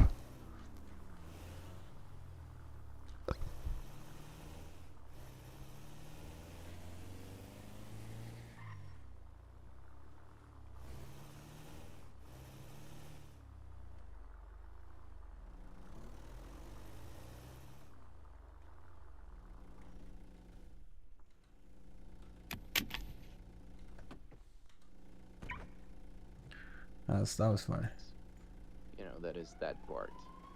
I'm speaking about the Stargate project. and I'm just curious about what's your projection in regards when the US government and our military will have that, because that's exactly the second Manhattan Project, and apparently You're talking about AI. I could He's talking speak about to it. this very Exactly. briefly if you'd give me like 3 sentences. The problem with Stargate is that the tariffs on microprocessors and semiconductors, particularly the tariffs on Taiwan, that includes the GPUs that are needed for AI. And Incorrect. as of yet, I'm gonna slightly interrupt. I have 1 sentence left. Yeah, go ahead. As of yet, the administration has not clarified if the AI industry has an exemption to these tariffs or not. If they don't get an exemption, then Stargate is dead on arrival. I'm sorry to say. Yep. There's a bigger issue than that. One more issue that you have skipped, which is not an issue, which is actually a thing which favors us. All the ASML machines, or overwhelming majority of the ASML machines, which are, by the way, manufactured by the Dutch. The first super friends of ours. Yeah, but the badge is being owned by Intel already, and these are the most advanced. The machines that are being used for 3-nanometer process. So they're going here. I think you have a very, in other words, the first problem with the Stargate project is the United States doesn't have enough power for it. Period. Right? Well, we do not have enough power generation, nor would we have enough power generate. How much power do you need? Nor would we. 1 or 2 nuclear reactors will be sufficient. Okay, so then 20 years from now, because that's how long it takes to build a nuclear reactor. How many reactors do we have? Active ones. Why do you say that? What do you think they're powering right now? Yeah, but you can always divert power somewhere else. From humans, from the citizens. The United States imports a non-trivial amount of electrical power from Canada. If you were able if you had a surplus, that would be fine. But you do not have a surplus. Yeah, okay. So you're speculating. You're making an argument. That's not speculating. Go look at national, the national grid statistics. Right. You're making an argument that it's not going to happen because of deep power. Well, no, okay. I can make the argument it's not going to happen because of the parties who are involved. SoftBank and Cisco don't have the $100 billion. They're announcing a project like Neon. They're like basically saying like this is the line, right? The city that is the line. We need $100 billion of investment. They need to get that. They don't have that. The third thing you're mentioning is Dutch processing of chips. Like everything you are talking about takes years, if not a decade. Not only that, the entire chip making thing is basically a geographic cluster in Taiwan. We have to move those people here. That means the expertise is in the people. It's not just a matter of opening a factory and letting a bunch of Americans walk in the door and you're cranking out chipsets. So you're saying that American worker is worse than Taiwanese worker? Is that what you're saying? I'm not saying that at all. I'm saying if you look at what happened to Boeing when they tried to move their production from Washington to where is it, Georgia, I think it is. The quality controls of that manufacturing fell off a cliff, and it is attributed to their planes falling out of the sky. And the reason why is because they basically jumped out of their geographic cluster. What I am saying is that intelligence, that human capital, is inside the brains of humans, and every single person is talking, and that takes a really long time to build. The relationship in Taiwan is between master and apprentice. We do not have the masters nor the apprentices here to do that. So all of this is just literally like take a huge bong rip and be like, yo, the future's going to be bright. How do I initiate this? Here's my counter argument to what you just said. I agree with what you said. These are salient, cogent points. But the problem is that we don't have time. We don't have time. We probably our window of time. That's what I'm saying. Our window of time is probably less than 5 years, and more than likely less than that, because after 5 years, China is on top. That's a given. So we gotta act fast, and apparently that's why we're doing all this shit. how does removing $11 trillion from your economy? In a time of war on a global scale. Are we at war? Well, we are heading there, dude. That's what you're saying, and that's what I know I'm heading. I know we're heading there, but in a time are of you a saying we are at global war? which is existential at the same time for this country?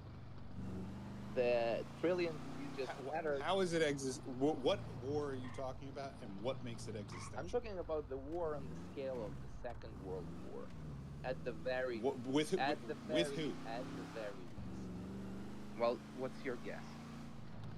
I mean, China, obviously. Yeah. Anyone else playing on that board with you? Well, China with us. We used to have allies. We used to, but apparently, the cards and everything else are slightly different, and the calculations in that regard are slightly different. Yeah, who caused that? Well, the current government, they're in charge. Right. So my point is that I think the point everyone up here is making is they're incinerating everything. There is no positive. There is no undiscounted There is no positive. There are only negatives, and I agree with that. And you're making like good points, but our What is this options argument? to the future are bad, worse, or really bad. And apparently, we just picked bad. The American voters picked bad, and that guy chose really bad. And now what we can hope for, if we're lucky, is worse. Well, we're gonna be lucky if we don't miss our window of opportunity war, when we still have the advantage. Because if we wait, it's over, and that's the only thing that we're trying. What are you? I mean, you're talking about literally, what you are suggesting literally is effectively global war. That's what I'm suggesting. No, that's happening. That's just the prelude, man. That's like a warm up. No.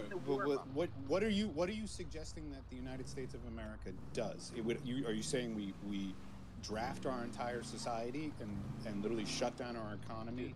Yeah. Fire up selective service and just make everyone build nuclear power plants and AI? Take a step back, because I agree with what you're saying. I don't want to make myself misunderstood. I agree with what you're saying, man.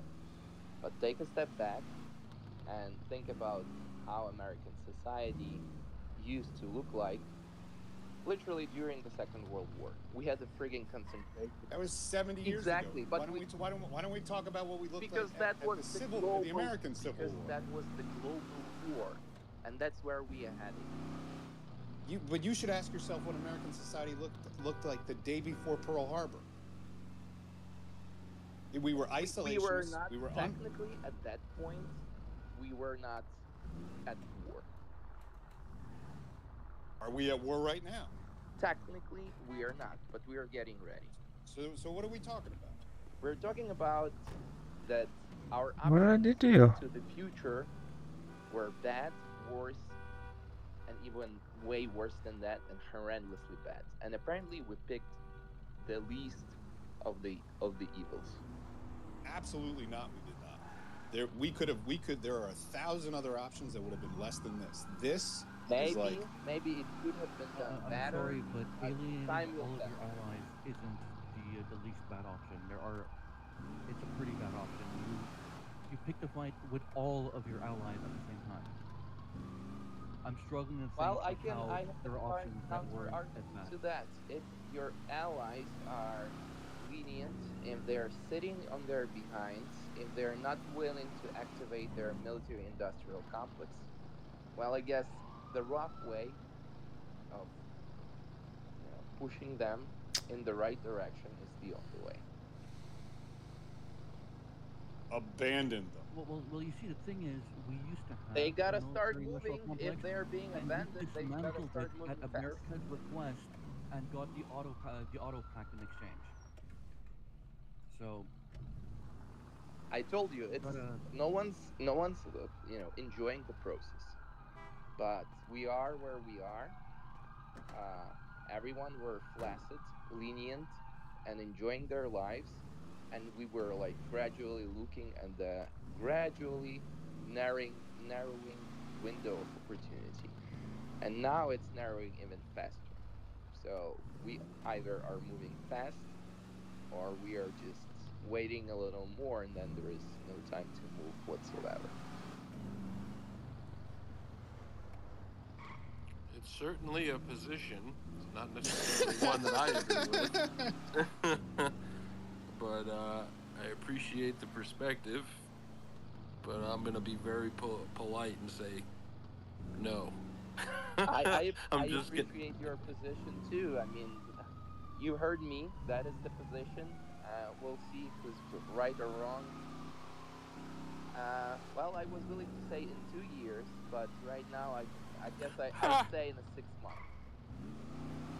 I think that's being generous. Go ahead, John. Hey man, thanks. Thanks for having this space. I mean, I just, just kind of reflecting back, is that when this signal chat debacle came up a few weeks ago, I think, I was saying at that time, this is a symptom. It's not the disease itself. And expect more bad things to happen, and they did. It's just looking back, that was an opportunity for the Senate, for Congress to exert some control and actually do some oversight over this president. And the fact that they didn't do that, and the fact that they released their power in this latest budget, latest continuing resolution, the House did, where Mike Johnson removed the language giving Congress power over the tariffs, when it should reside with the Congress under the Constitution anyways. It's just interesting how that's all related. And I think we're finally seeing the consequences, like the actual real-world consequences, not the theoretical ones, from Congress just wholly abdicating its role. The other thing too, based upon the last speaker, and I appreciate his opinions and all that, even though I don't agree with them, is I think we need to be careful about thinking that Trump has a plan, number one, or number two, that it will work, whatever it is he's doing. We can't build the factories in time. Trump will be out of office. Nobody's going to invest the money. Why would you make a deal with this man? Why would anybody make a deal with this man? He violated his own USMCA. He withdrew from the Trans-Pacific Partnership. He questioned our defense obligations to Japan, which we put in place after World War II in our Constitution. He's basically questioned NATO. I mean, there's no agreement that is sacred enough for him not to question, pull out of, or violate himself, even if he fucking drafted it himself. So I just, I agree. This is going to get really fucking bad. Everything's burned down. There's no plan here. I mean, the goddamn calculations, pardon my language, but the fucking calculations that were based upon, I mean, think about where we're at. We've been normalized to this crazy shit, but the calculations were wrong.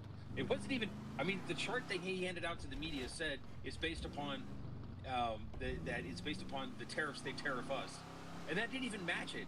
And then their press secretary, and the press office comes out later with some fucking formula with Greek that is just the same thing, and it's wrong itself.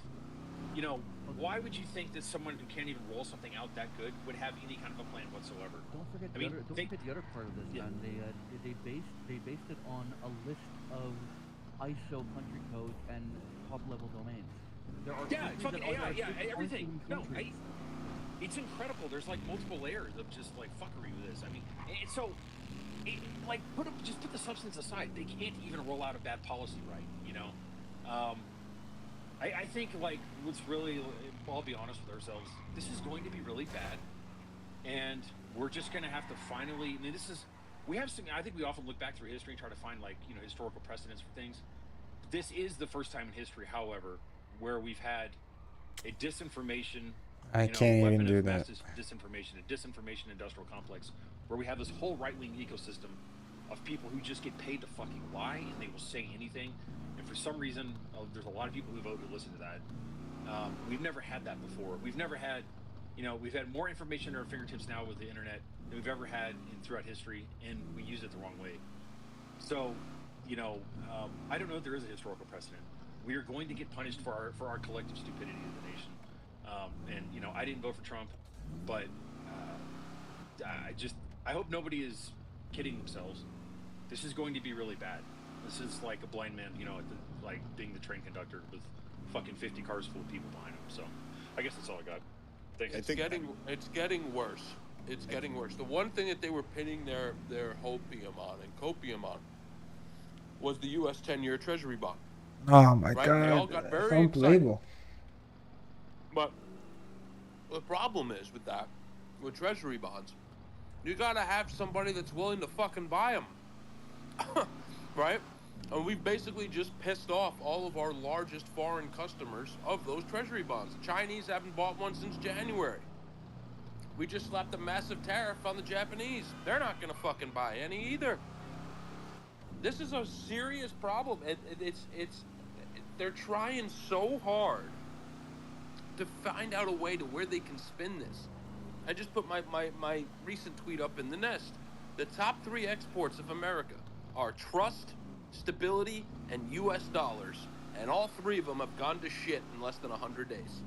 And I don't know how long it's going to take for us to recover those first 2. Right? U.S. dollar is always going to be the reserve currency until it's not. We're not anywhere close to it not being. Okay? So let's throw that one out. But trust and stability, that's gone. And I don't know how we get that back. I really don't. Yeah, and that shit took so long to earn that trust. I mean, that's the thing I think people should learn the most of is the fact that I agree with that 1,000%. Is that, you know, how much of our international geopolitical relationships are based upon just like trust and the value of our word that it's inviolable. You know, you could be confident during the Cold War, whether you had a Democratic or Republican administration coming in, you know, they were still going to see Russia as the enemy. They were still going to be committed to NATO. That shit's gone, you know, and so it just every 4 years it's going to radically change.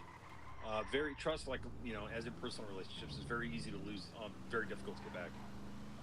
It's also, yeah, like it's one thing to weaponize your economy and financial system against your geopolitical rivals.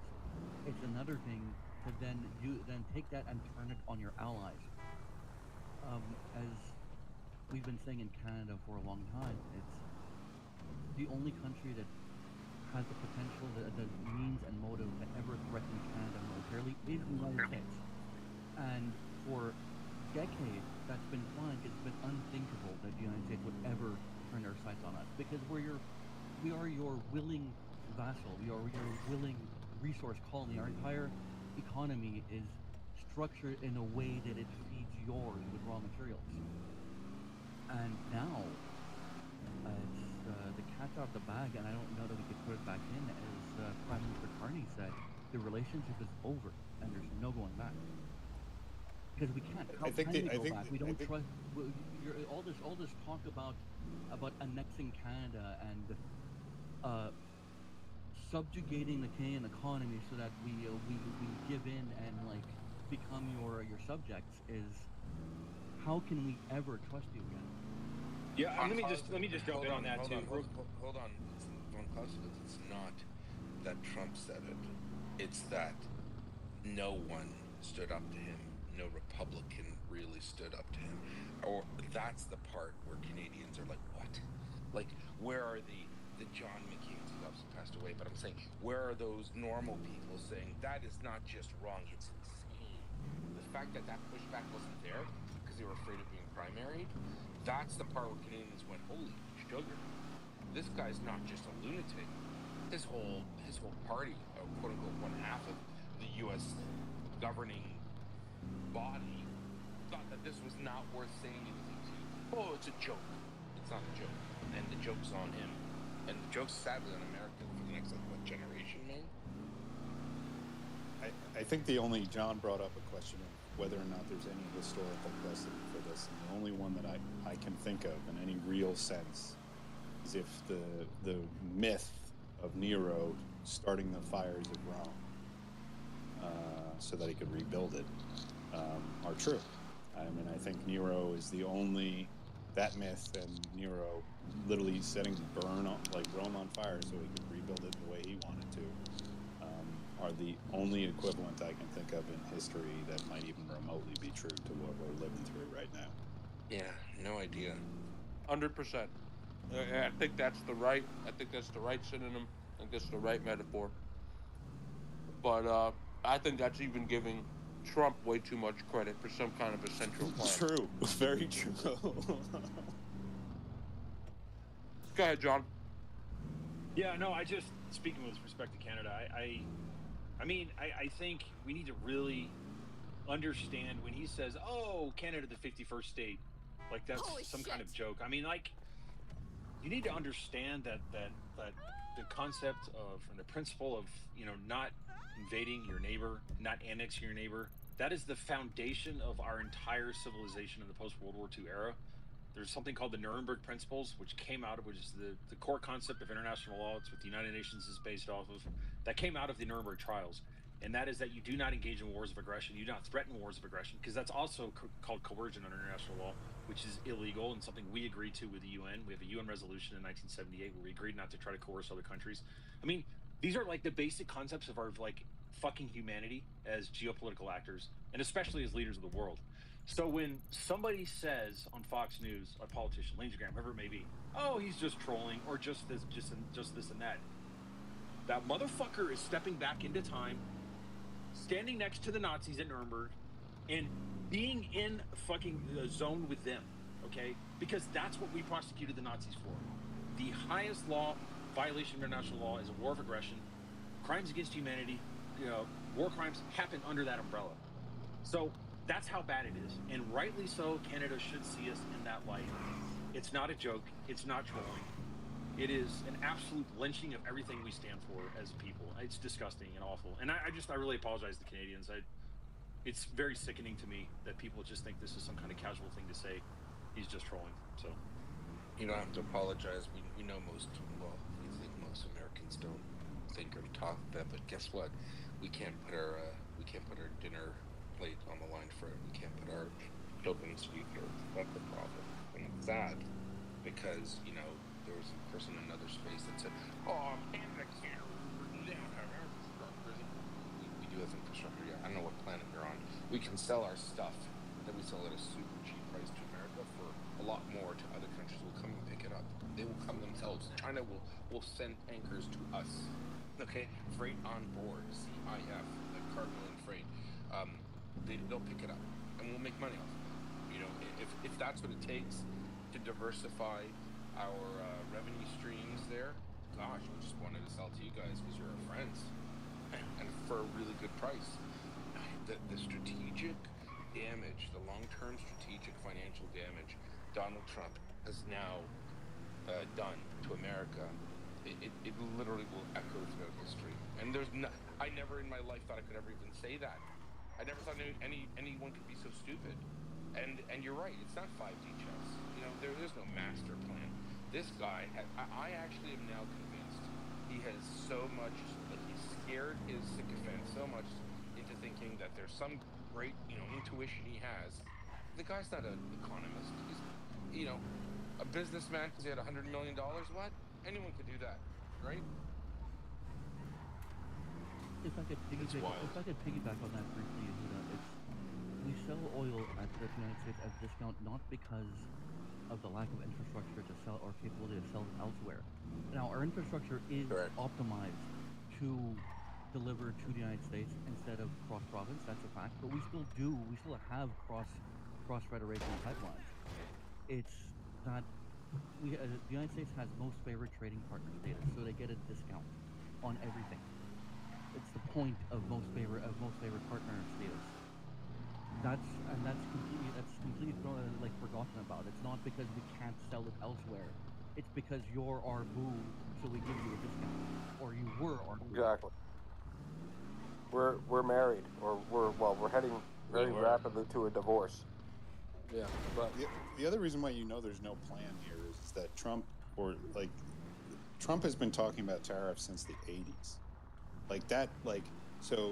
You want to talk about somebody who doesn't have a plan is somebody who has the same plan that they had in the 1980s when the Soviet Union was still in existence, when a world ago, right? The dynamism of the planet we live on is insane, and to just hold this tariffs will fix everything is crazy. And I mean, he's going to try to pull this back via he's going to either try to get strong arm negotiations, and if he can't, he's going to completely try to pull this back and capitulate and say, like, look at the deal I did. It's all done. I capitulated. But he's not going to say. He's going to say it's a victory.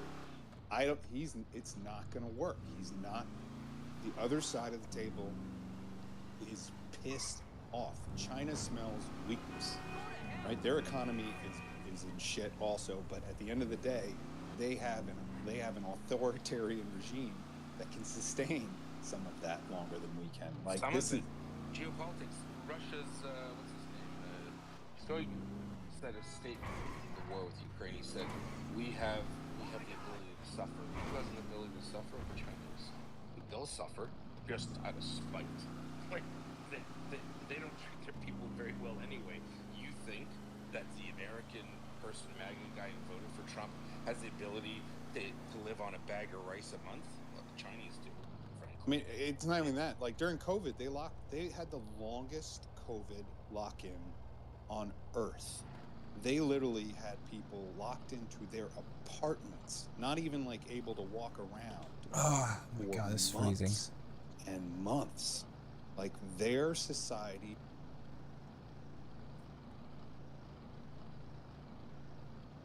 We will not. Like, you know what I mean? And we dropped a whole bucket of marbles on the ground, and it's like we can't even begin to fathom the dynamics of what is about to.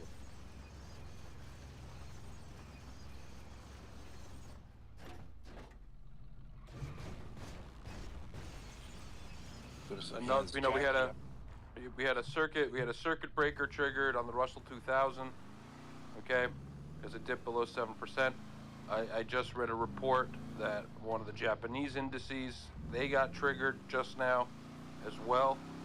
So this is going to continue to get worse.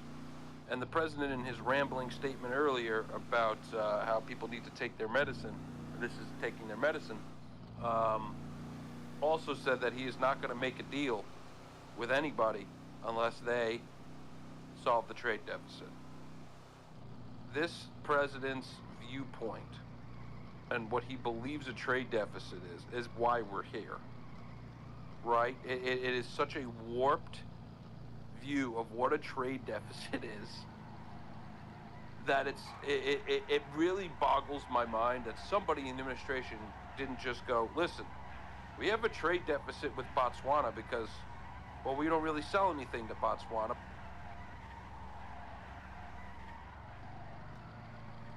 You know, we have a pretty strong market for that. That's why that happens. We got a lot more people than Botswana does, right? This is deliberate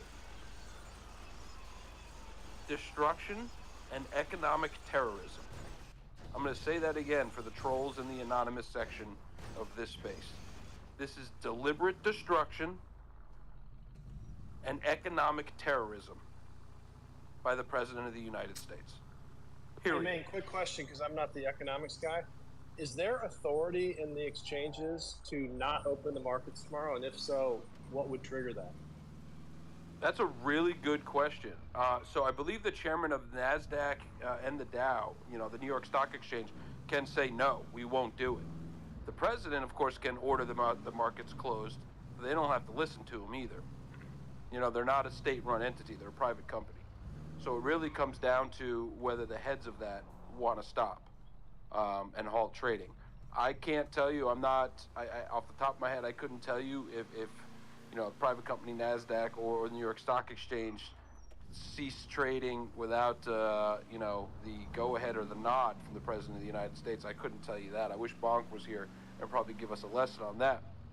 Well, we obviously did it after 9/11, and that was at the request of the president, but that was an obvious no-brainer, and I don't think he ordered it. I don't think he tried to order them because he read the Constitution. Right. And when it reopens, though, I mean, when it reopens, the market doesn't like that. So even if you doing that is actually a further destabilizing event.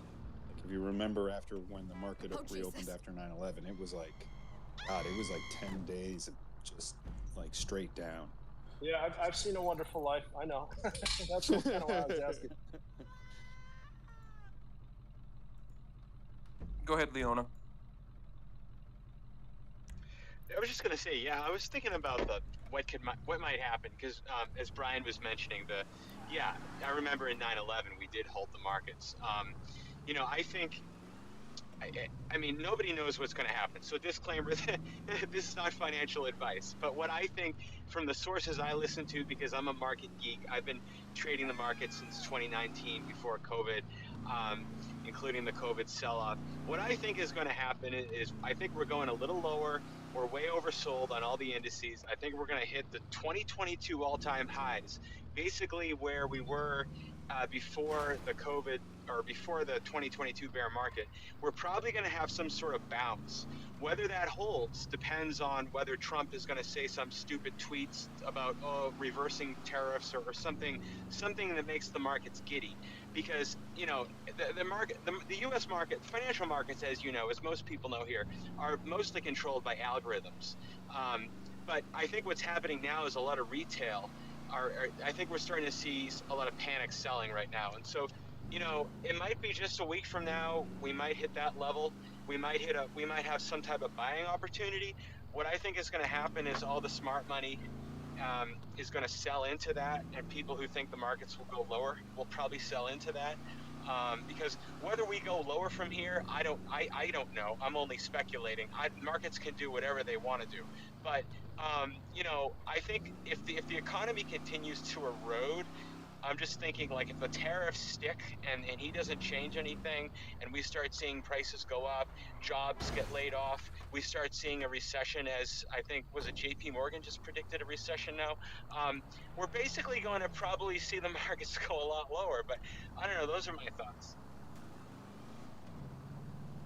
I think we're beyond panic selling. I want to go to Bonk. Bonk is here. Bonk, welcome to Black Monday 2.0. And I'm sure you saw, circuit breaker triggered on the Japanese markets. Talk to us what you're seeing. Are we going to hit some circuits, you think, tomorrow? We already hit one. No, I know we hit one. Talk to us. I know we saw one on the Russell 2000. Do you think?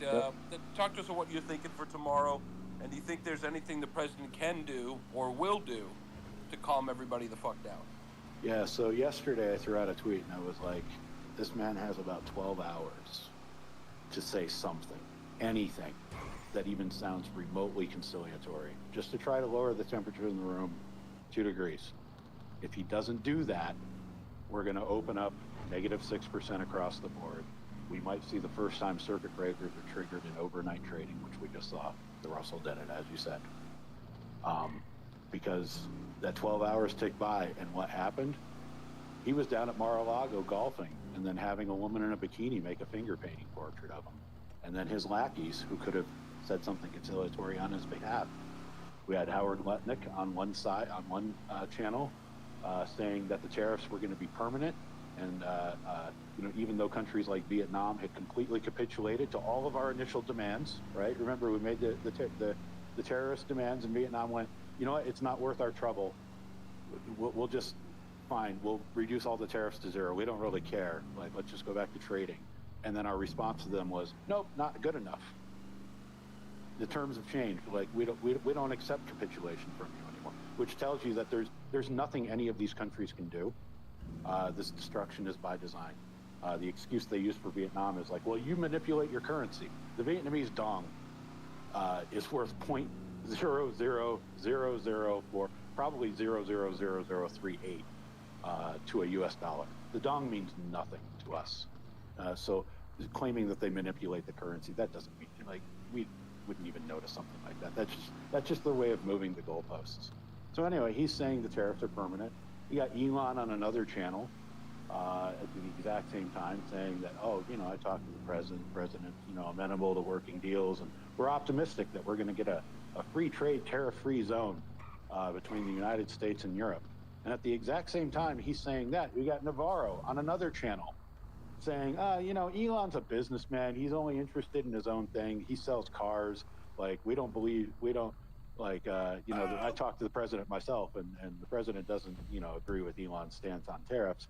And then we got Besson on another channel, just raising the temperature in the room in his own little way, basically telling people, just kind of, deal with it, and realistically, none of this affects any of you. And then you switch back over to Nutlick, and he's talking about how we're all going to have millions of jobs screwing in little screws and iPhones. Yes.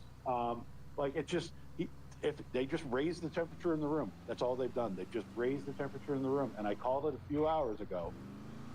I had brunch with the CEO of a Fortune 500 company this morning, and then also the lead of a very large trading desk. I made a long form post about it this morning. I was like, the trading desk guy, he informed me, he's like, we're going to have all hands on deck for the trading because we're expecting a strong sell when the futures open. I've actually got to fly back to New York to handle this. And then the CEO, him and a bunch of other CEOs had gone to Trump. They went to Washington, D.C. in the last few days, and they're like, dude, you got to lay off. Soften your stance on this a little bit.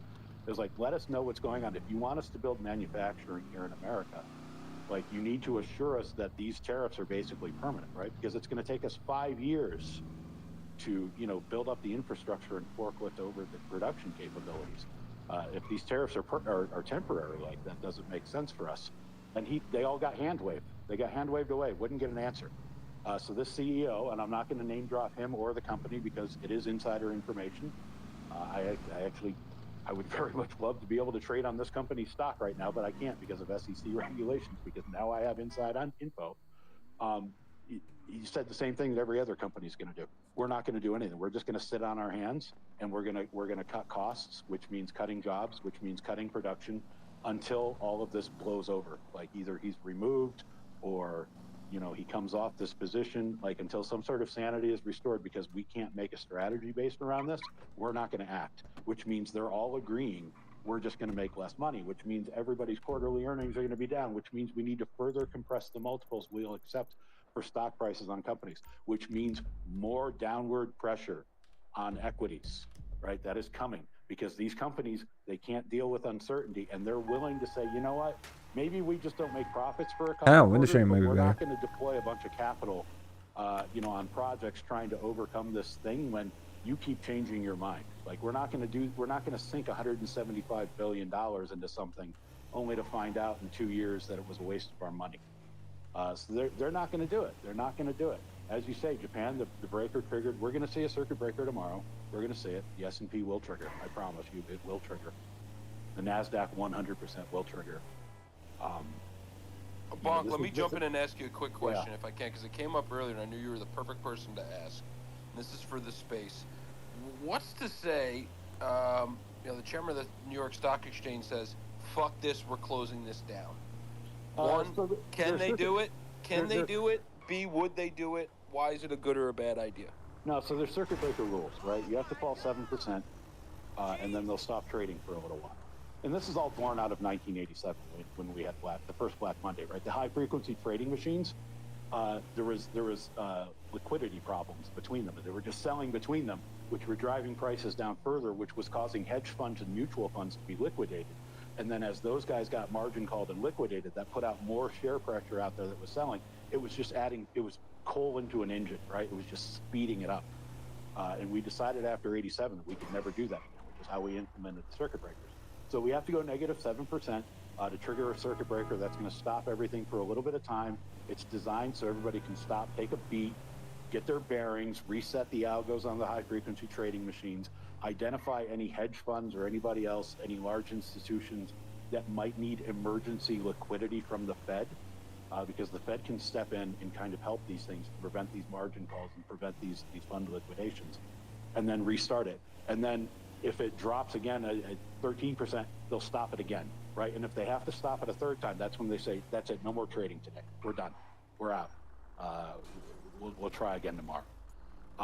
I don't think we're going to see multiple circuit breakers tomorrow. I think we're just going to see the one. But it will hit. We'll see it. And the Fed is going to have to step in and is going to have to provide liquidity to some of these funds. We saw it last week. Some of the bigger hedge funds, including Citadel, right? Citadel's a huge one. Ken Griffin's company. They had to announce that they had gotten stopped out of a lot of their long positions. And remember, a hedge fund is supposed to be balanced, right? They're supposed to have longs and shorts. So if they lose their long exposure, that means that now they're weighted too heavily to one side, which puts them at risk of liquidation. Which means, now we have to watch this really carefully. to make sure that we don't just liquidate a $54 billion asset under management fund all of a sudden. This is pretty much nuts. Like a 20% drop in 3 days it's basically unheard of. And I'm a history guy, right? Those of you who follow me know I'm a history guy. I love seasonality. I love going back and looking at historical context. And I went all the way back, and I can't really find examples of this. So this is going to be a new experience for all of us, because the reality is this is not a black swan event, right? Black swan events are, and I don't mean COVID when I say this, I just mean generically, there's a virus that's going to kill us all. A zombie apocalypse has occurred. Nuclear war, right? Those are black swan events. This isn't a black swan event. There's no news in the world. Nothing's really happening other than one troll, one shit poster is saying a bunch of crazy fucking shit and fundamentally altering the delicate balance of the global trade network. It's one guy. Like, he's not dropping any bomb. Well, I mean, he's dropping bombs, but not in a way that anybody cares, right? He's not like, there's no underlying Putin, though? Banking liquidity crisis. There's no like subprime mortgage collapse happening. None of that is occurring. There is no underlying reason other than we have a mad king that just won't stop opening his mouth. Like, that's all. It's one fucking guy. So like it's impossible to really predict just how bad this gets because we've never seen that before. President right now is on Air Force One heading back to Washington, and he's talking to reporters, and I'm monitoring it. The president's also come out and says that the EU, he's demanding that the EU pay reparations to the United States for past, for lack of a better term, taking advantage of the U.S. Yeah, he keeps moving the goalpost, just like Vietnam earlier. Okay, we'll take our tariffs to zero. Oh no, now you need to stop manipulating your currency. And you're like, for what? We don't do anything. Or the Falkland Islands. I've been using this one all day. Your tariffs don't come off until you fix the trade imbalance. There's 5,000 people on that fucking island. All they do is fish. They send us fish. Literally, the only thing they bought from us last year was a communications array for $240,000. They don't need anything. They're off the grid. He's like, oh, I'm going to keep trade warring you guys until you buy as much stuff from us as like you sell us in fish. It's like, they're people living in fucking huts. What are they going to buy? They don't do anything, right? Europe. It's not enough if you guys agree to drop your retaliatory tariffs against us. Now you have to pay us money, right? He's a fucking mob boss. It's like, no. You can't just pay back the loan. Now you got to add some points for VIG. We need 10 points a day, motherfucker, right? Pulling that bullshit. China did the same goddamn thing. Oh, the tariffs on China won't work until China buys as much from us as we buy from them. China can't buy as much from us because we've got trade restrictions on so much of the crap that we export that we won't sell them. It'd be one thing. It'd be like, okay, China, you need to buy like a bunch of F-35s from us. It's time for you to buy like a whole bunch of military fighter jets from us, and then we'll balance the books. But we tell them, no, you can't buy any of our really valuable shit. You have to buy our cheap shit. And it's so ludicrous. And the reason why they keep moving the goalposts is because they have no intention of ever reducing these things. They talk a game about, oh yeah, there's ways out. But the reality is, when they keep shifting it around like this, the intent is clear. The destruction is intentional. Damn, this guy knows his shit. Just a couple of headlines here. Japan's now down 8.5% at the moment. Australia just opened down 6.5%. The president is still talking to reporters. We're going to go to some questions with Bonk here. I'm sure there are a lot of questions. So John, then Geopol, then Uptown. Yeah, I just wanted to point out, hey, Bonk, great to have you, and I'm glad you mentioned all the craziness that happened on the Sunday shows where there was literally 3 different directions from 3 different people hyping the government with an impact on economic policy. What a complete berserk mess. With respect to asking for reparations from Europe, keep in mind, and I was shocked when I learned this, but do you know that the UK just paid back Lend-Lease reparations from World War II in 2006? I mean, they don't have any. I mean, it's ridiculous to even think about it, but they're so beyond a capacity to even think about doing something like that. It's a crazy fact that I learned of. And last thing, there's a tweet from David Frum earlier that I just want to read real quick, and then I'll jump off here. You want to believe that there must be intelligent and honest people somewhere in the Trump economic policy trying to limit the damage. But as with the existence of leprechauns, there's no empirical basis for this belief. So that's all I got. Yeah, so the thing about World War II, I was just talking about this in a space earlier. You can trace all of this back to the Marshall Plan. And we as Americans were taught that the Marshall Plan was a post-World War II situation by which we wanted to rebuild Europe because we wanted to have strength, stronger partners and, the formation of NATO and all of that other stuff. That was not what the Marshall Plan was about at all. The Marshall Plan was because we knew we were going to be getting off the gold standard, the pound sterling. We didn't want, and that to be reserve currency. And we were sprinkling dollars everywhere, right? We just wanted to sprinkle all of our dollars all over the world so that everybody would have dollars and they would trade dollars. And therefore, we would be the reserve currency and we would be the stable peg. And therefore, we would establish our dominance.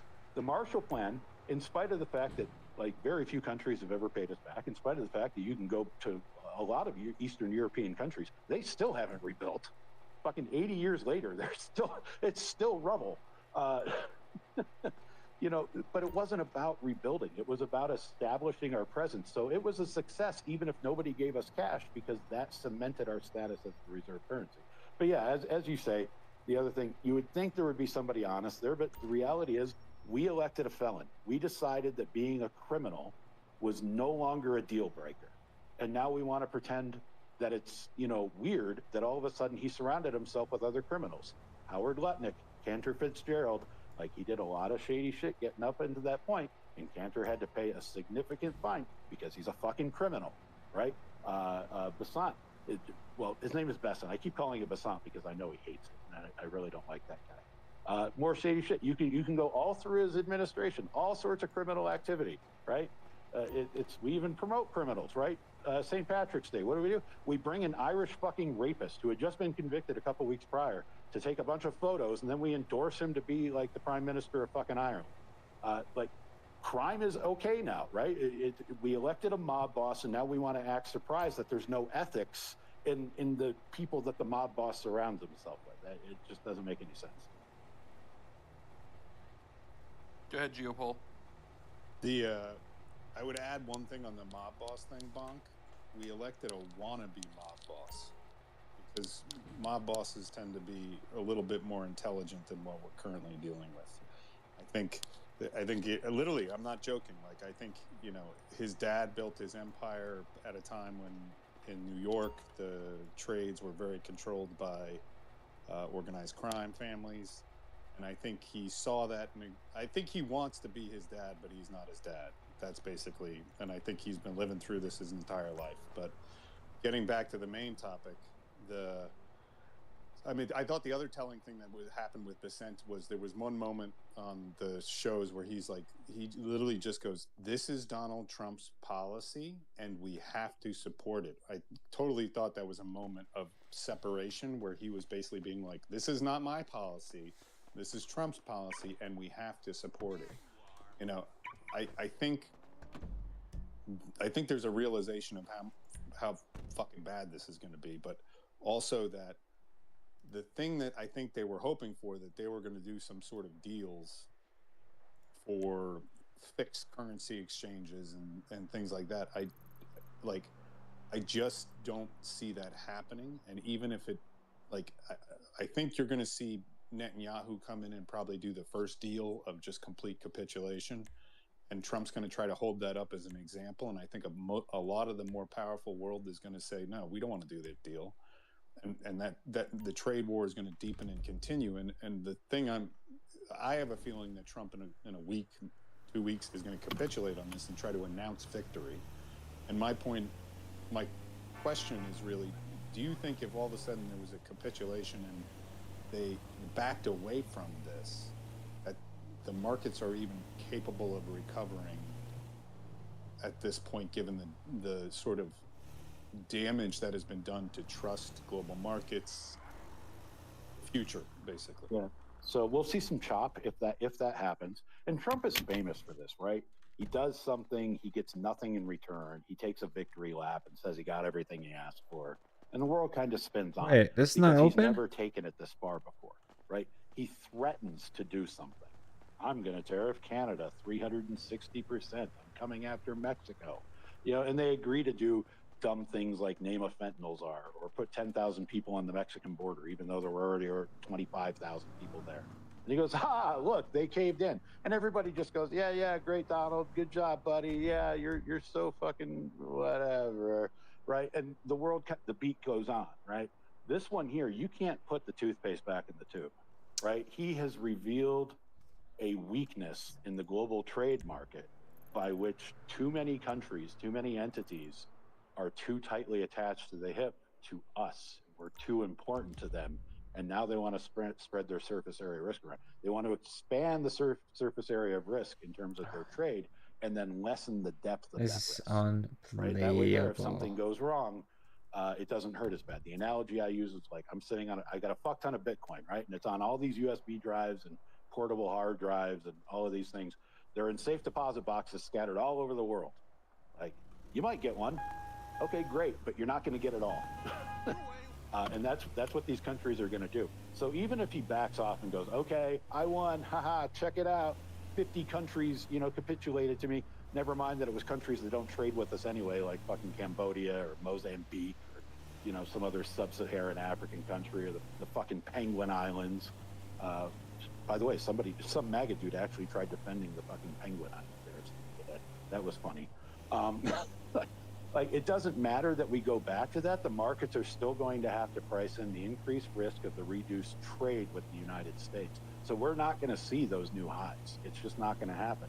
And it's going to take people some time to really figure out what the long-term damage of that relational damage is in order to figure out how to properly price equities. So, like, even if tomorrow morning he just wakes up and he goes, guys, no way. Menopause. I don't know, man. I lost my shit. I don't. Okay. All right. Go on in here.